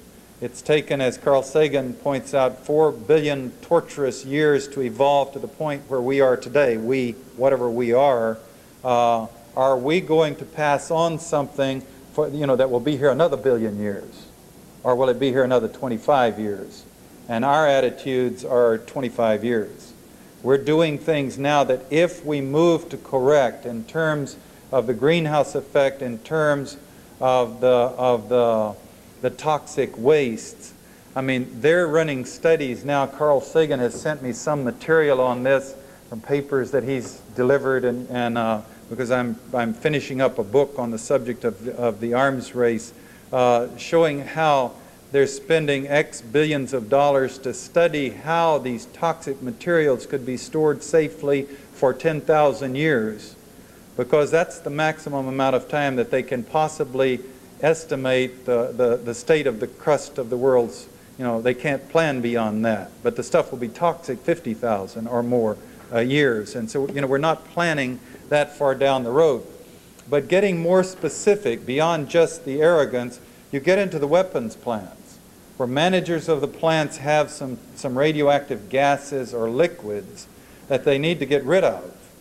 And if they go to the Congress and say, we have this problem, we need $10 billion to find a way to store these things, it becomes a big, stinky political issue. So they just quietly open the vents and let them blow out into the atmosphere and dump them into, in Pantex. And this, by the way, the media got onto this finally. We've had it in the peace community for decades. The best book I can think of on the subject is Wasserman and Solomon's book, Killing Our Own, which is an excellent book summarizing this kind of, and details of this kind of activity. But at the Pantex plant in near Amarillo, Texas, they had these hot radioactive liquids, and again, they didn't want to go to Congress and ask for money, so they dug what we call tanks in the ground. That's the farmers dig tanks with bulldozers and to collect rainwater for the cattle to drink. They scraped out these flat tanks in the ground and poured the stuff in there without sealing it. I mean with rubber or concrete or anything.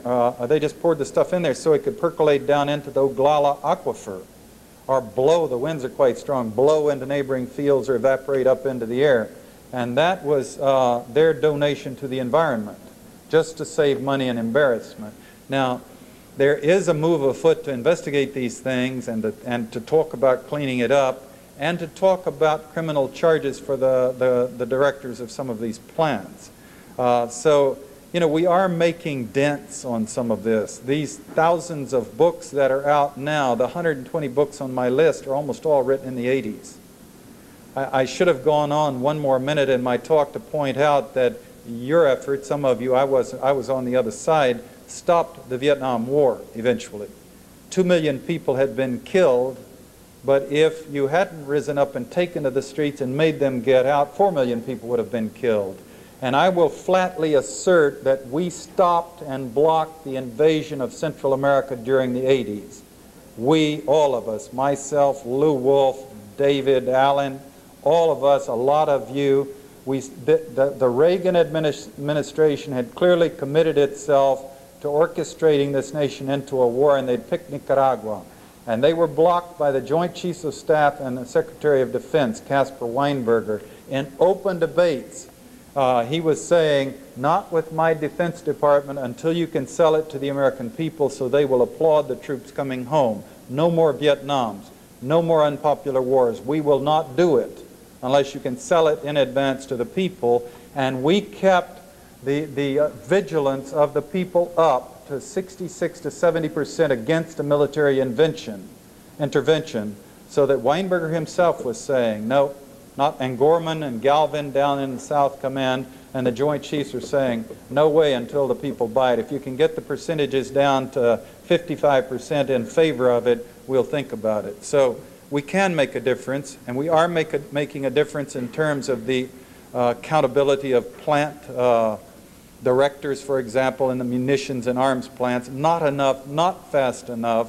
The problem is much greater, but at the same time, we do have them talking. We did get an INF treaty. We did stop the Central American War.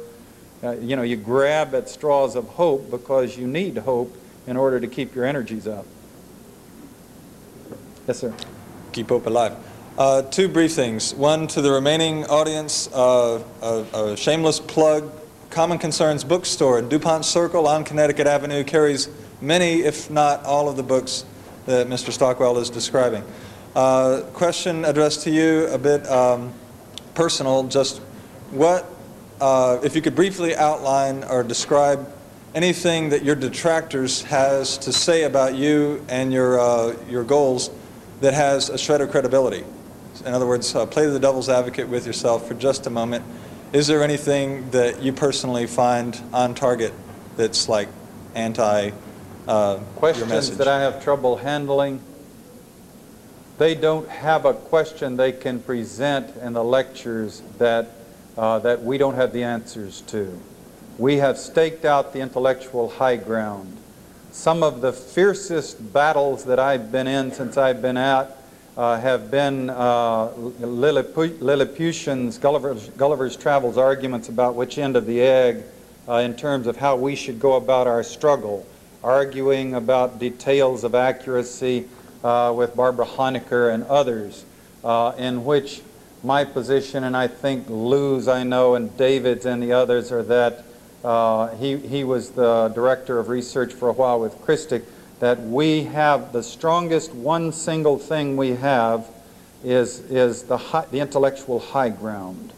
And we just simply cannot compromise, we cannot bullshit, we cannot be loose, we can't say the end justifies the means, therefore go ahead and say it because it has a nice ring to it, because the basis of our case is hard, solid facts.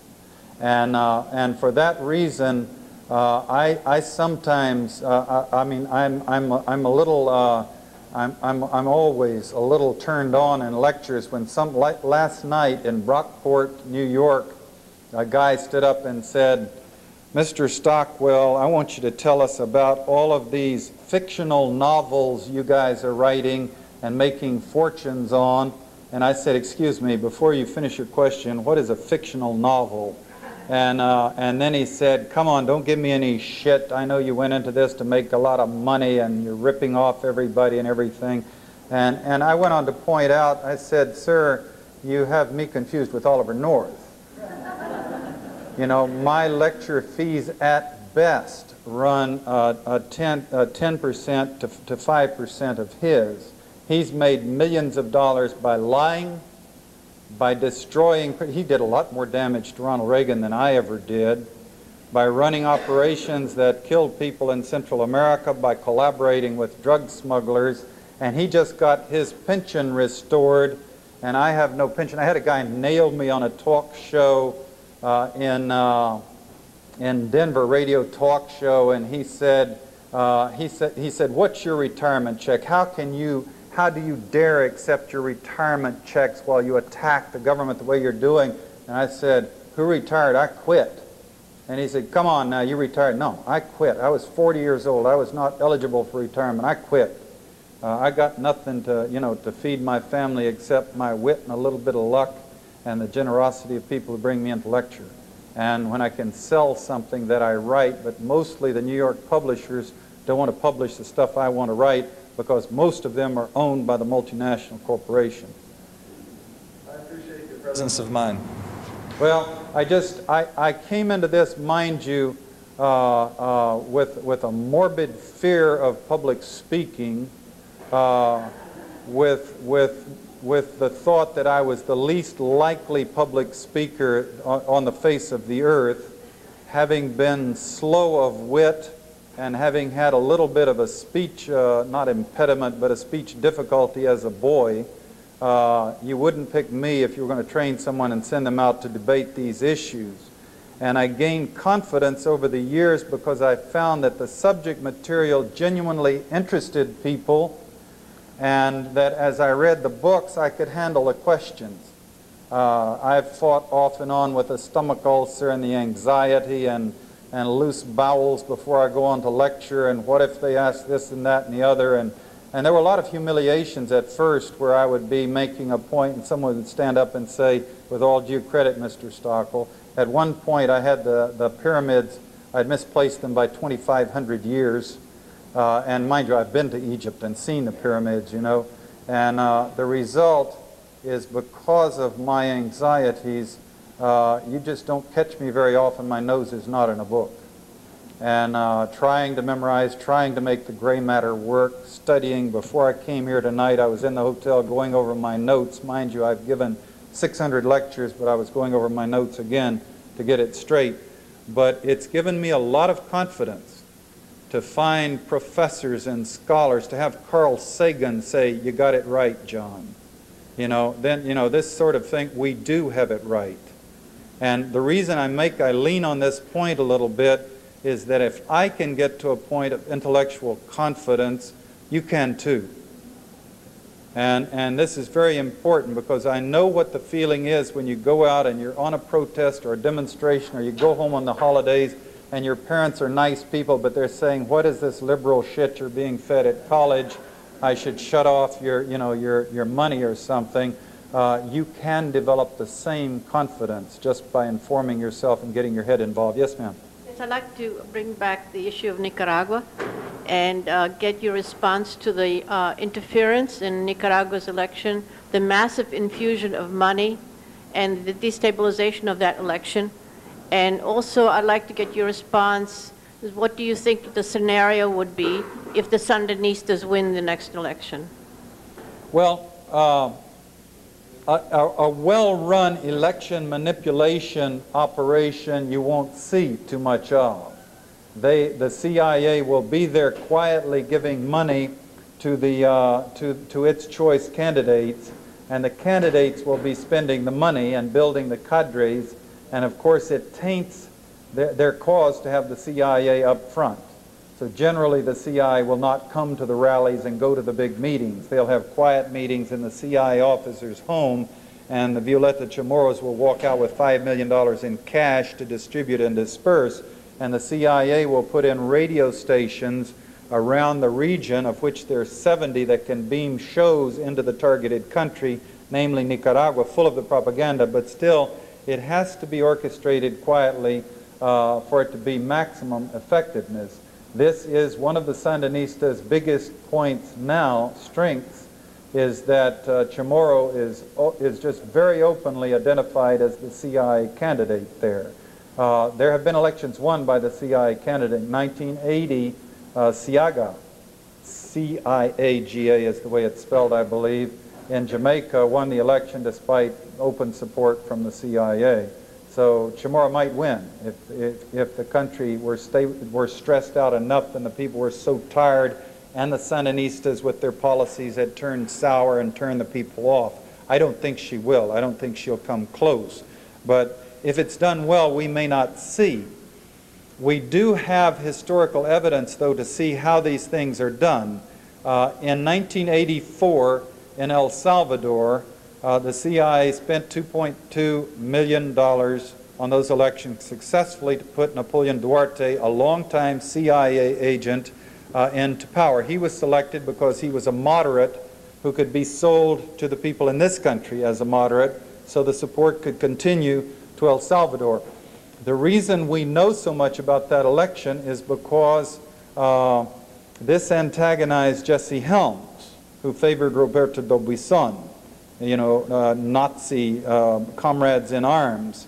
And so he went public from his position on the Senate Foreign Relations Committee. He got himself briefed of the truth of what the CIA had done, and he held a press conference and told us in great rage about how much money, how it had been spent. Some of the things I recall, they hired organized teams of journalists from Europe and around and flew them on blue chip tours of El Salvador, guiding them through, taking nice care of them, and paying them off handsomely to go back and write articles that would create international sympathy for Duarte's campaign. They're obviously doing the same thing with Chamorro. In this get-together in Costa Rica, she was clearly presented in the most favorable light by not just Bush, but Arias and all the others. And so that's a little evidence right there of the ploy and what they're doing. Now, he went public very shortly after the elections, which I believe were in April of '84, were they not? In El Salvador. You can go through and flip through the microfilms and find his statements about that. He was quite enraged. And I used it against him in my lecture. I pointed out that he says I'm a traitor when I reveal stuff, but he was revealing sensitive briefings. But he has Washington sufficiently terrorized that no one castigated him for revealing that secret information. Holly Sklar footnotes. And Washington's War on Nicaragua, Holly Sklar's book, yes. By the way, which is an excellent book, again, for a case study of a covert action, and a case study of that one in particular. Now, presuming that the Sandinistas win, we can look forward for continued pressure from Bush, continued Contra activity, continued economic embargo, economic destabilization, and at worst, from Bush's interests, another run on the presidential election the next time around. If nothing else, if works to get the Sandinistas out, then the next time elections come up, they will have that much more water under the bridge, that much more suffering by the Nicaraguan people, and Violeta Chamorro presumably having that many more years to campaign. I still think that there is a possibility that Nicaragua would be the location of our next war. We don't know yet where Bush is going to go. So far, he seems to be exercising more restraint than Ronald Reagan did. Reagan clearly liked to stomp. Bush has pulled back a little bit when he could have stomped in Panama. This may be because he intends to maintain throughout his 8 years more restraint, because he believes that he and the people he represents, they're picking our pockets. The money is being transferred from the poor and the middle classes to the capitalists at a tremendous rate in the last 8 years and right now.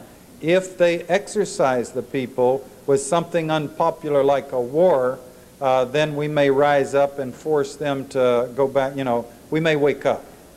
And he may, in fact, see his role as to keep the lid on and not provoke the people throughout. However, if the economic situation in the U.S. worsens and the deficit thing comes to a head and the problems become much more intense and the people start grumbling loudly, traditionally they crank out a war to distract the people. And he does have an obvious case of testosterone poisoning. And it would not be hard to see him taking some pleasure in orchestrating a war and showing that he has, that he has courage too. Seems almost as if he's waiting to have Congress, or the right wing, push him. He's taking sort of pride in that he's the calm one, and it's because he wants to look good. He wants to let everybody else do the pushing. This is exactly what I'm trying to say, is that it may be that his policies generally are to keep it cool throughout, but it may also that he's posturing so that he will be forced into a war. And that this is the way that they are trying to orchestrate the frustration in the American people, so when he finally puts the U.S. troops into Panama, people will applaud and demonstrate in the streets. And if that's his plan, then you could look for it to happen perhaps in before the next election process, if there's a serious challenge to him. Yes, sir. Thank you, Mr. Stockwell. Two quick questions. First of all, any facts emerging about the death of Zia al-Haq in Pakistan?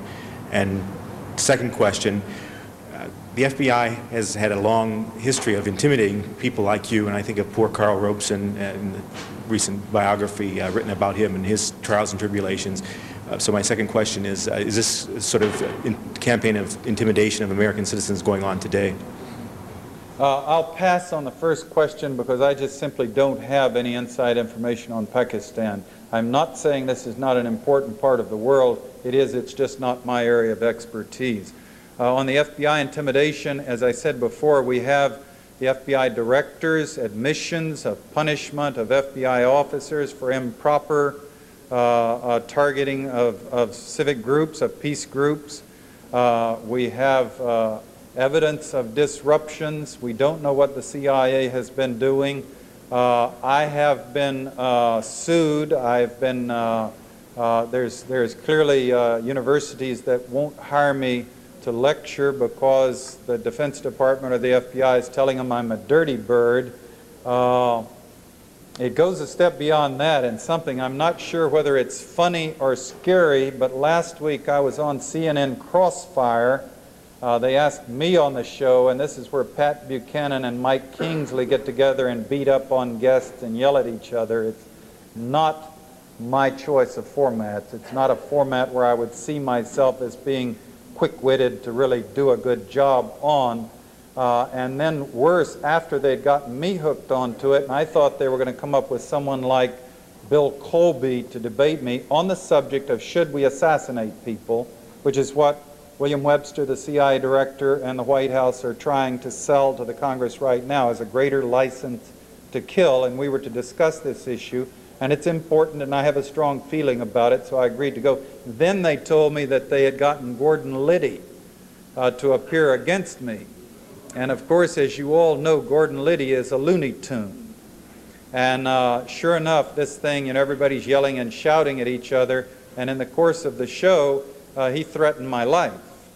He said I should be killed. And I protested, and then in different words, he said it again. And so I demanded that I be given a moment to speak. And I said, I want everybody in the nation that's listening to this show to remember, if my cars run off the road someday, to remember Mr. Liddy's threat and his FBI and CIA buddies. And I wasn't kidding at all. I was not amused with all the loonies that there are in the world out there, some of them drawing FBI salaries, to have Liddy going on television saying he thought I ought to be off. As far as morally winning the debate, it was a walkover because he was so outrageous. I think that 98% of the people in the nation would say that he and Buchanan discredited themselves totally. By the way, if you can get a copy of this thing, my slow wit, there's an amusing little footnote in it. I was in Dallas and I couldn't hear because everybody was yelling so much and the acoustics were bad on my little ear thing. But Buchanan wanted to stick it to me, and he said that if you have a terrorist like this man, Ahmad Gibral, he said, as I heard it, who's clearly killing people, and we had a chance to get him, should we not go in and kill him? And my answer is, well, if you're going to do it fairly, you would also go after Luis Posada Carillas and his friend George Bush, would you not? And his eyes went kind of crossed. And now, where my wit was too slow to really nail him is, I can't think of, maybe David can, I can't think of any renowned terrorist named Ahmad Gibral, but there was an Ahmad Khalil who was the assassin in La Pinca. And I would love to have been quick enough thinking to say, did you mean Ahmad Khalil, the CIA assassin in La Pinca who blew up Eden Pastora and Martha Honey and Tony Avergan? And should we kill him? You know, I had an opening and I missed it. I don't know. But I still made the point pretty good. His eyes crossed and he backed away from the question. Yes, sir. What governmental mechanisms would you recommend to bring the National Security Council and the Central Intelligence Agency under the system of checks and balances that would hopefully prevent some of these atrocities that you've enlightened us about tonight? Well, this is a tough basic problem that was debated bitterly after World War II when the OSS had a mystique and they were discussing whether or not we should have a CIA or a Central Intelligence. And in fact, the OSS, I've been working on a book that I've started writing on that begins back in those days, fiction, and it's quite not surprising at all when I think about it, but by the end of the war, the OSS had become deeply involved in corruption, international smuggling.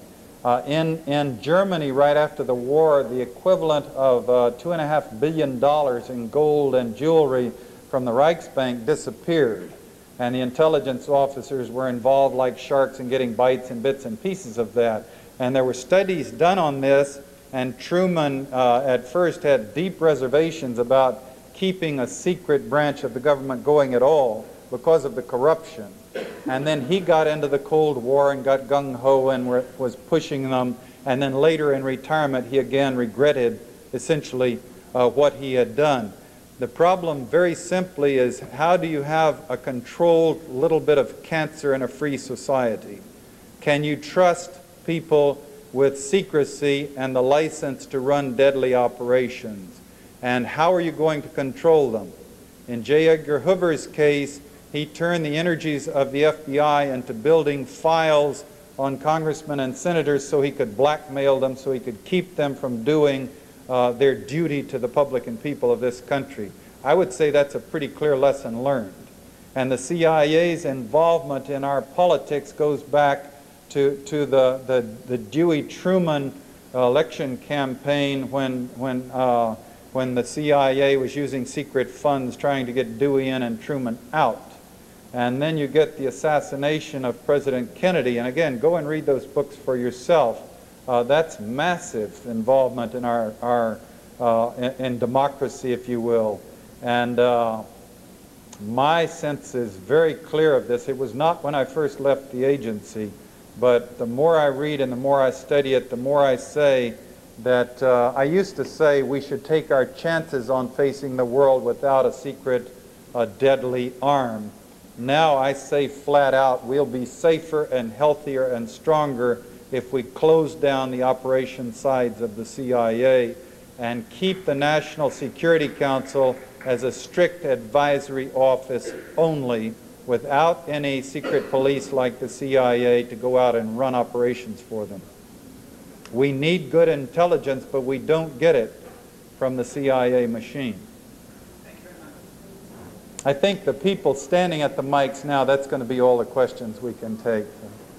I must say I'm very impressed with your stamina. You seem to outlast more of your listeners.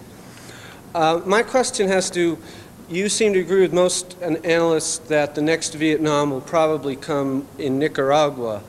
I personally think that it's more likely to come in El Salvador or even in Honduras, going to war to protect one of our erstwhile allies. And I'm interested if you know of any current covert operations there helping our allies in the wars that are going on in El Salvador and in Honduras, leading us to the second Vietnam in those countries, and perhaps in comparison with how covert ops operated to help us get involved in the first Vietnam. Well, you notice throughout the evening I've referred to the Central American War and not the Nicaraguan War, because I have presumed all along, and we, various people agreeing and disagreeing vigorously, but scholars and studiers of these things over the 80s about the likelihood of a Central American War and where and how it would happen.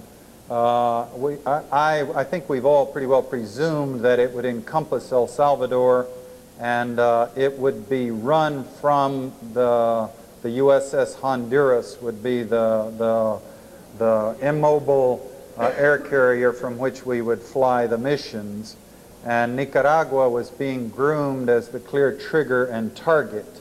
El Salvador was definitely a candidate to trigger the intervention of the U.S. military, and had they had an insurrection run amok or ignited an insurrection as opposed to what's happening now, they might have gone into El Salvador, but undoubtedly I felt they would move. And again, I don't mean to be egocentric, better minds than mine I'm talking to, and this is what we're concluding, sort of, that they would certainly have moved against Nicaragua as well. I've never seen it being a war against Honduras. Honduras is, there's a saying we used to have in the agency that you can't buy countries of the third world, but you can rent them. And you quit making payments, and you know, you may lose your position there. But we've bought a pretty good investment in the 12 bases in Honduras, and I've never seen a situation developing where we would be at war with Honduras. Right, yeah, but with the revolutionary movements in Honduras or El Salvador, or even Guatemala, where the revolutionary movements continue to grow. And we would go in to help our erstwhile allies, the governments. I could easily see a situation develop where we were going in, landing and staging through Honduras into fighting in El Salvador and Nicaragua and Panama. And we would be staging from Panama as well. And do you have any knowledge of current covert operations in, say, Honduras or Guatemala or El Salvador, which would, again, lead us step by step into actual military involvement there?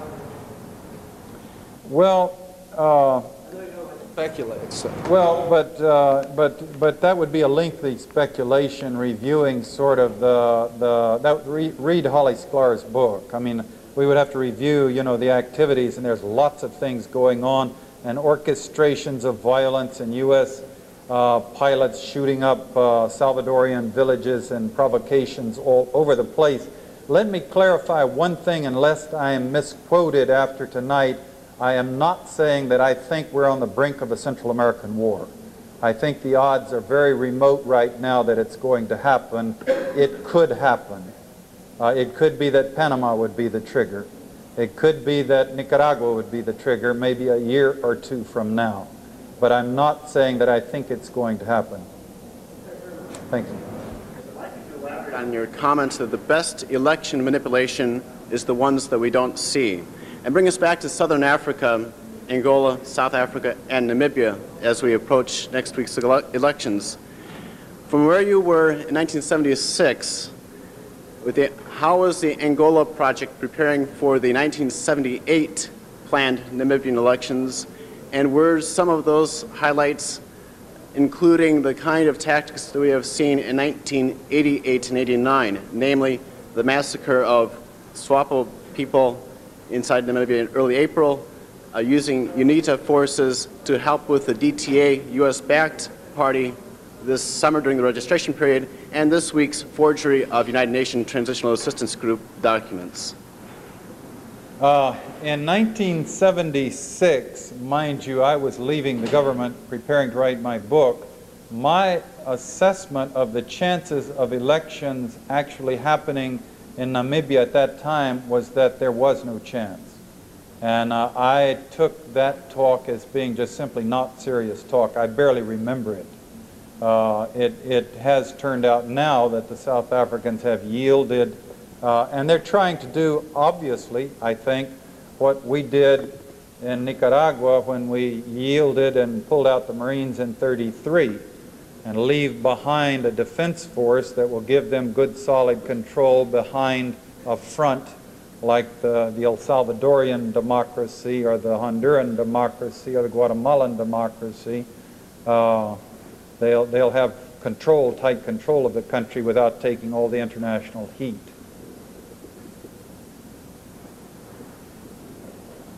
Yes, Mr. Stockwell. I've heard your discussions in the past on public radio about CIA and government orchestrations of experiments on the population with viruses and other sorts of, like whooping cough and the epidemics in San Francisco Bay, etc. I'm just curious about your knowledge or your speculation of CIA and government involvement in the AIDS epidemic. Yeah, this is one that frustrates me greatly. I debated Admiral Turner at Colby College about a year ago, and during my presentation, he wouldn't debate me, but I presented and he presented, and then they voted on the CI on campus.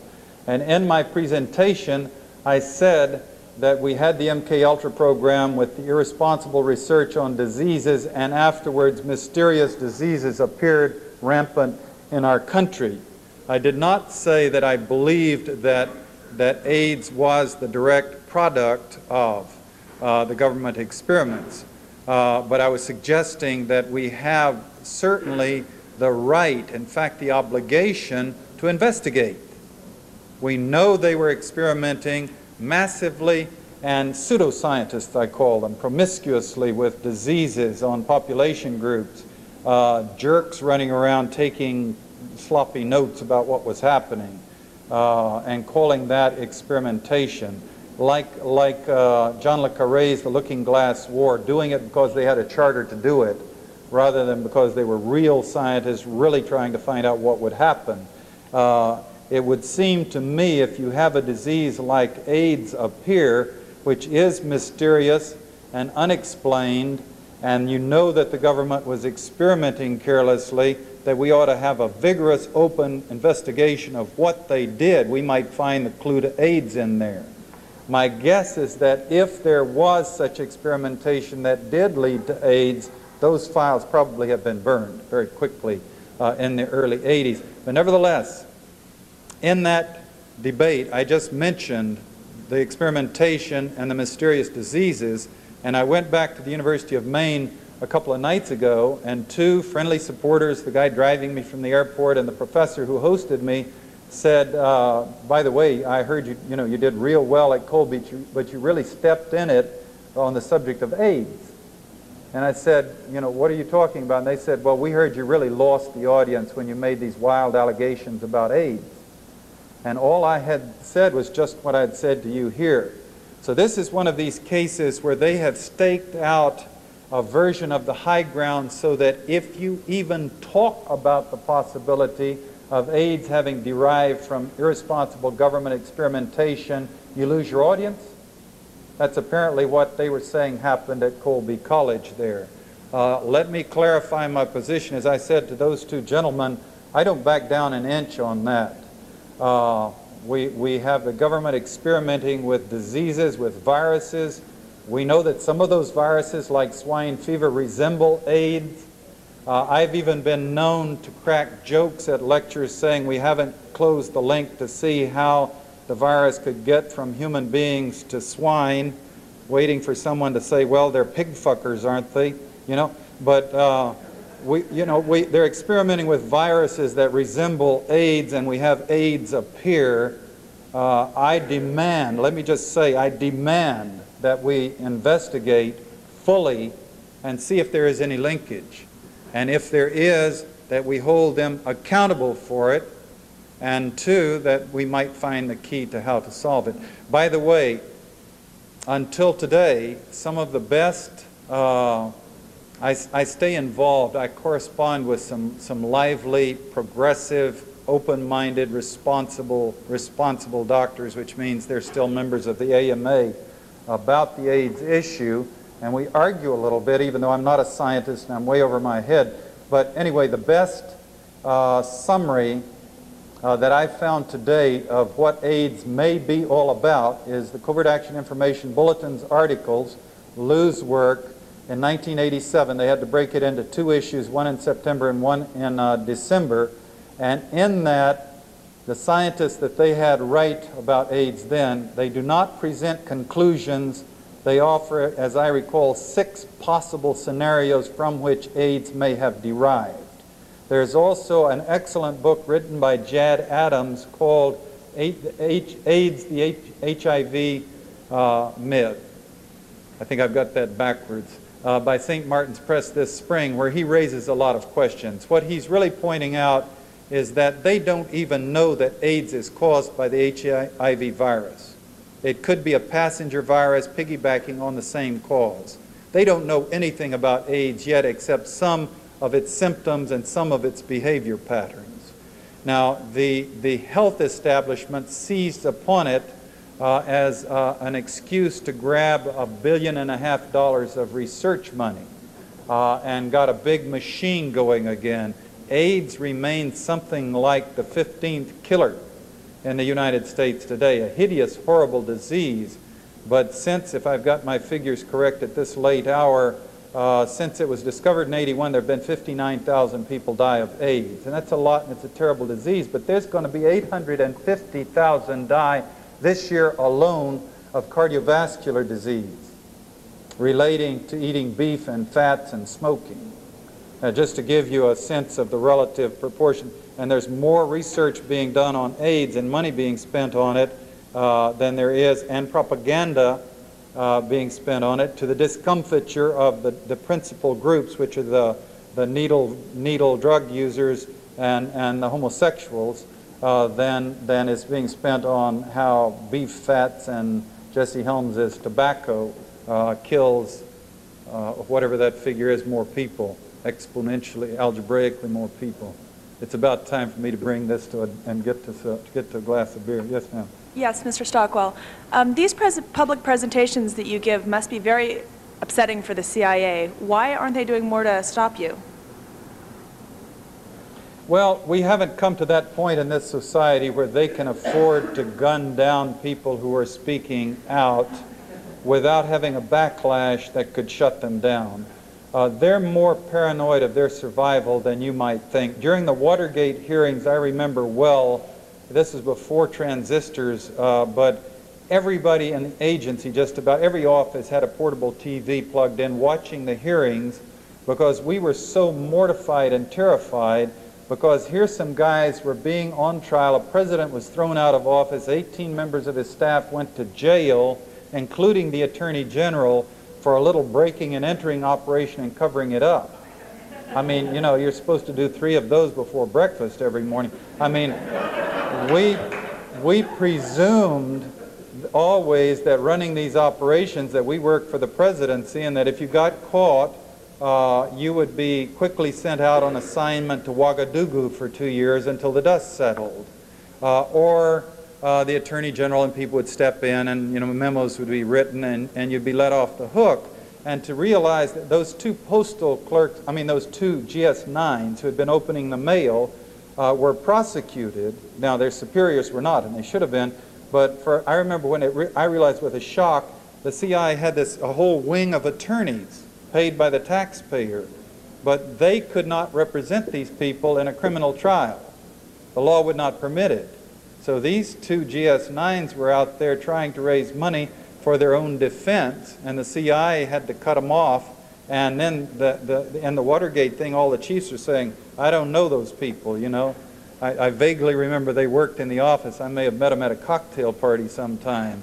You're on your own, Charlie, This is, of course, at the heart of what Gordon Liddy says, is if you work for someone, you should be willing to go to jail forever to protect them. Anyway, in the agency, we were a lot more paranoid about our vulnerability, about our being exposed, about remembering to burn files, about the fact that we could be closed down and prosecuted than people out in the community realize. And they're smart enough to know that if they start stomping those of us, and there are a bunch of us speaking out, that public opinion would turn against them. Now, in my own case, I'm quite ambivalent about this, because when when the lights are on and I'm feeling good and I'm awake, I note that I'm a blue-eyed wasp from the middle of the establishment, and I went public in the prescribed fashion in the States, testifying to the Congress, going on 60 Minutes, writing a book. I did not reveal names or codes, so I haven't made myself really very vulnerable, and I did not, partially because I just didn't have the opportunity, I did not reveal the kind of information that would put an Ed Wilson or a Frank Sturgis or a Theodore Shackley or Carlos Marcello in jail. And because witnesses around those people died. I don't know any witnesses around Shackley who died, but around Marcello and Wilson, witnesses died. And I was addressing the system. I just hadn't been involved in the kind of operations that would put the really heavy people in jail. I say that, and then at the same time I wake up at 4 o'clock most mornings saying, what the fuck have I gotten myself into, And I've got a little boy, and Gordon Liddy's threatening me on national television, and I have not intelligently directed the course of my life. And so I do suffer some anxiety, and then when I'm clear-headed and calm, I say, nah. The thing that's worried me the most was not that they would run an operation to kill me approved by the director, because it's too likely of that, me or my colleague Phil Agee or David or the others, Lou speaking out. There's too much chance that people would, someone in the group would blow the whistle and they would go to jail for violating our civil rights. I mean, it's too explosive considering the damage that we're doing. But the Looney Tunes, the people on the fringes, the Orlando Bosch's and Felix Rodriguez's and people like that, are scarier. They're the ones, or the Luis Posada Carillas. These people, yeah, that's a different thing. And they're at a level where they might get a phone call by someone saying, boy, that's a son of a bitch, I don't know why he's allowed to go around speaking out. And so they drive by and crank it through a few 357 rounds at you. I think that's enough on that. I'll remember your question at 4 o'clock this morning. It's a fair question. Thank you very much.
Good morning from Washington. You're watching C-SPAN. Be with us this evening at 6:30 Eastern Time when the guests on our viewer call-in program